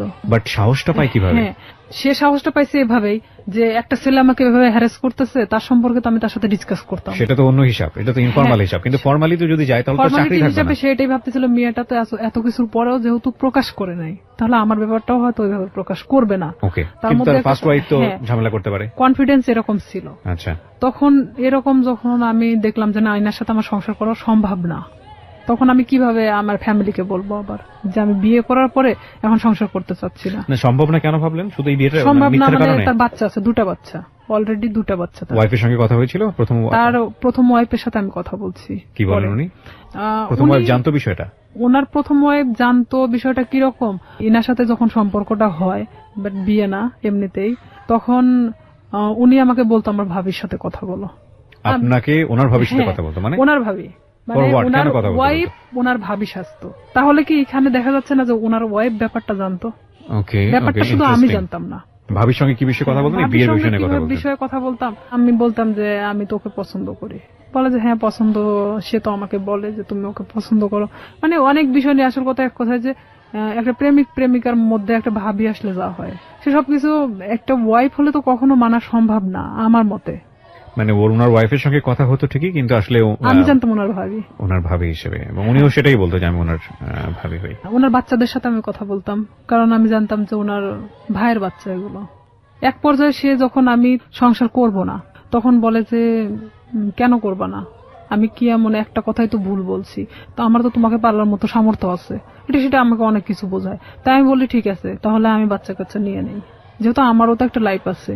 সে বলে যে না এখন বাচ্চা নিতে হবে না, এটা সেটা, মানে সে কোনো প্রকার আমাকে বাচ্চা নিতে দিবে না। তার মানে তখন কি আমি এটা বুঝবো না যে আমার লাইফের যত টাকা পয়সা আছে তারা আমার দিক গ্রাস করানোর চেষ্টা করতেছে? ক্রমশ সে আমার দিকে মানে টাকা পয়সা সবকিছু থেকে মানে আমার থেকে চাইতে শুরু করে। সে আমাকে দেওয়ার দূরের কথা, সে নিজেই আমার থেকে নিতে শুরু করে। ব্রেকআপ হতে হতে হতে হতে এখন লাস্ট পর্যায়ে আমাদের টোটালি ব্রেকআপ হয়ে গেছে। এই পর্যায়ে সেই ব্রেকআপের পরে শামীম এসে করতেছে কি, আমার বিভিন্ন ফেসবুক আইডি খুলতেছে, বিভিন্ন ছবি আপডেট করতেছে, মানে যেখানে আমি কখনো ফেসবুক চালাই না সেখানে দেখা যাচ্ছে ফেসবুক চালানো হচ্ছে। মানে আমার নামে অনেক কিছু করা হচ্ছে যে আমি নাকি আবারও বিয়ে করছি, কিন্তু আবারও এলাকার মধ্যে এক ধরনের গুজব ছড়ানো হচ্ছে। অনেক কিছু আমাকে একদিক থেকে শামীম আবারও চাপের মুখে রাখছে। মানে মাঝখানের জীবনটা ছিল একরকম, আর ফার্স্ট লাইফ আর এই লাস্ট লাইফটা আবার আগের মতো। তো এখানে আমি শামীমকে অনেক ফোর্স করি যে দেখ, আগে তো আমি অনেক নিরীহ একটা মানুষ ছিলাম, কিন্তু আমি আমার সার্ভিস লাইফ 5 বছর, এখন কিন্তু উঠে দাঁড়ানোর মতো শক্তি আমার আছে। তো আমার সাথে এমন কোনো কিছু করো না যেটাতে তোমারও ক্ষতি হবে বাট সবার ক্ষতি হবে। সো রাইট নাও আপনি যেটা বলছেন যে আপনি যাকে বিয়ে করলেন তার সঙ্গে আপনার ডিভোর্স। হ্যাঁ, ডিভোর্স থেকে আপনি দিয়ে দিয়েছেন? হ্যাঁ, আমি নিজে। আপনি কোনো আইনি অ্যাকশনও নেননি? আসলে কি নিব, নিয়ে লাভটা কি? আমি এটা করছিলাম, যে তার নামে আমি জিডি করছিলাম, মামলা করার মানে সিদ্ধান্ত নিয়েছিলাম আমার ফ্যামিলি থেকে। পরে মানে যখন আমার ফ্যামিলি, আমার বড় জ্যাঠা বলে যে যা হবার তা তো হয়ে গেছে, এই জিডি মামলা মোকদ্দমা, তারা আসলে এক ধরনের সরল সোজা মানুষ। তারা চাচ্ছে যে আসলে এগুলো করার কি দরকার, যা হবার তা তো হয়ে গেছে। ওকে, সেখানে তো মামলার দিক থেকে দেখা যাচ্ছে যে সে আমাকে মিথ্যা বলে হয়তো আমাকে বিয়ে করছে, কিন্তু তারপর থেকে তো আমাকে সে মানে ছাড়তে চাচ্ছে না। মানে বিষয়টা জটিল আকার ধারণ করতে সবকিছু মিলিয়ে, এই জন্য আপনি আর আবার পরবর্তীতে আগান এখানে নাই। দেখা যাচ্ছে যে আমার লাইফেও অনেক ক্ষতি হয়ে যেত, যে ওনার ওয়াইফ যদি টোটালি না করতে যায়, তার সাথে আমার কোনো যোগাযোগ হয়নি। তাহলে সেক্ষেত্রে আপনি তাহলে প্রবলেমে সেক্ষেত্রে পড়তেন। উনি যদি আমাকে বিভাগীয় একটা মামলা দিত, আমি থাকতে আমার হাজবেন্ডকে সে ফুসলিয়ে বিয়ে করছে, তার হাজবেন্ডও হয়তো এই কথা বলে উঠতো যে আমাকে সে ফুসলাইছিল, কারণ তাহলে সেটার সেক্ষেত্রে কোনো আপনি প্রমাণ নাই। বিপদে পড়তেন। তো সেখানে দেখা যাচ্ছে যে আমার কথাগুলো ভিত্তিহীন ছিল। আমি সবকিছু ভাবে আবারও সেখান থেকে সবকিছু ক্লোজ করে চলে আসছি। এরপরেই কি আপনার পিছনে স্বামী আবার দৌড়দৌড়ি শুরু করে? হ্যাঁ, এখন ও আবারও আমার পিছনে। ওকে বিয়ে শাদী করেনি? ও বিয়ে করছে, বিয়ে করার পর বউ ছাড়া দিছে, তারপরে আবার আপনার পিছনে? হ্যাঁ, এখন ও চাচ্ছে যে আমি। এখন কি করছে? ফেসবুকে আপনার নামে স্ক্যান্ডাল তৈরি করার চেষ্টা করছে। ফেসবুকে স্ক্যান্ডাল তৈরি করাটা খুব সহজ এই কারণে যে আমরা যারা সাধারণ মানুষ আছি, যারা এই অনুষ্ঠানটা শুনছেন, বিশেষ করে তাদের মধ্যে অনেকেই আছেন তারা খুব সহজ সরল। তারা একটা স্ক্রিনশট দেখলেই মনে করেন যে না জানি কি আছে এর মধ্যে, এই ঘটনা ছি ছি ছি ছি। যে আমাদের সবারই একটা বড় সমস্যা হচ্ছে, আমরা সবাই ফার্স্ট ইমপ্রেশনে চিন্তা করি। ফার্স্ট ইমোশন, রাস্তায় একটা ঘটনা ঘটছে, কেউ একজন মার খাচ্ছে, আপনার মনে হবে সে চুরি করেছে, সে কারণে সে মার খাচ্ছে, এবং দৌড় দিয়ে গিয়ে আপনি দুটো মেরে চলে আসলেন। এই যে মনে হওয়ার ব্যাপারটা, এটা আমাদের first emotion. First emotion maximum টাইমই রং থাকে। আমরা কখনো বিহাইন্ড দ্য রিজন কখনো চিন্তা করি না, কজ কিংবা প্রুফ বিহাইন্ড দ্য রিজন কখনো চিন্তা করি না। একটু ঠান্ডা মাথায় 2 মিনিট ভেবে যে ওটার প্রতি আমাদের রিয়াকশনটা কি হবে সেটা জানাই না। কোন একটা পোস্ট দেখলাম, ইচ্ছা মতো গালিগালাজ। কিছুদিন আগে, আমি নাম মেনশন করবো না, আমাদের খুব বিখ্যাত প্রিয় একজন ক্রিকেটার তার বোনকে নিয়ে ছবি দিয়েছে ফেসবুকে, সেখানে আস্তাগফিরুল্লাহ, মানে এত বাজে বাজে কমেন্টস। এই যে মেন্টালিটি গুলো না, এই মেন্টালিটি গুলোর প্রধানতম কারণ হচ্ছে আমরা ফেসবুকটাকে খুব হালকা ভাবে নেই। আমরা মনে করি যে এখানে একটা কমেন্টস দিলাম, দিলেই কি না দিলেই কি, এমন একটা জগৎ, এটার সাথে বাস্তবের কোনো যোগাযোগ নেই। কিন্তু এটা ভুল, কারণ দিন দিন এটা এত বেশি ক্রাউডি একটা প্লেস হচ্ছে, এখানে আপনি যেটাই করেন না কেন, যাই করেন না কেন, সেটা কিন্তু একটা ছাপ রেখে দেয়। ভুল করলেও সেটা একটা ছাপ রেখে দেয়, এবং একই সাথে ভালো করলেও সেটা একটা সম্মান বয়ে নিয়ে আসে।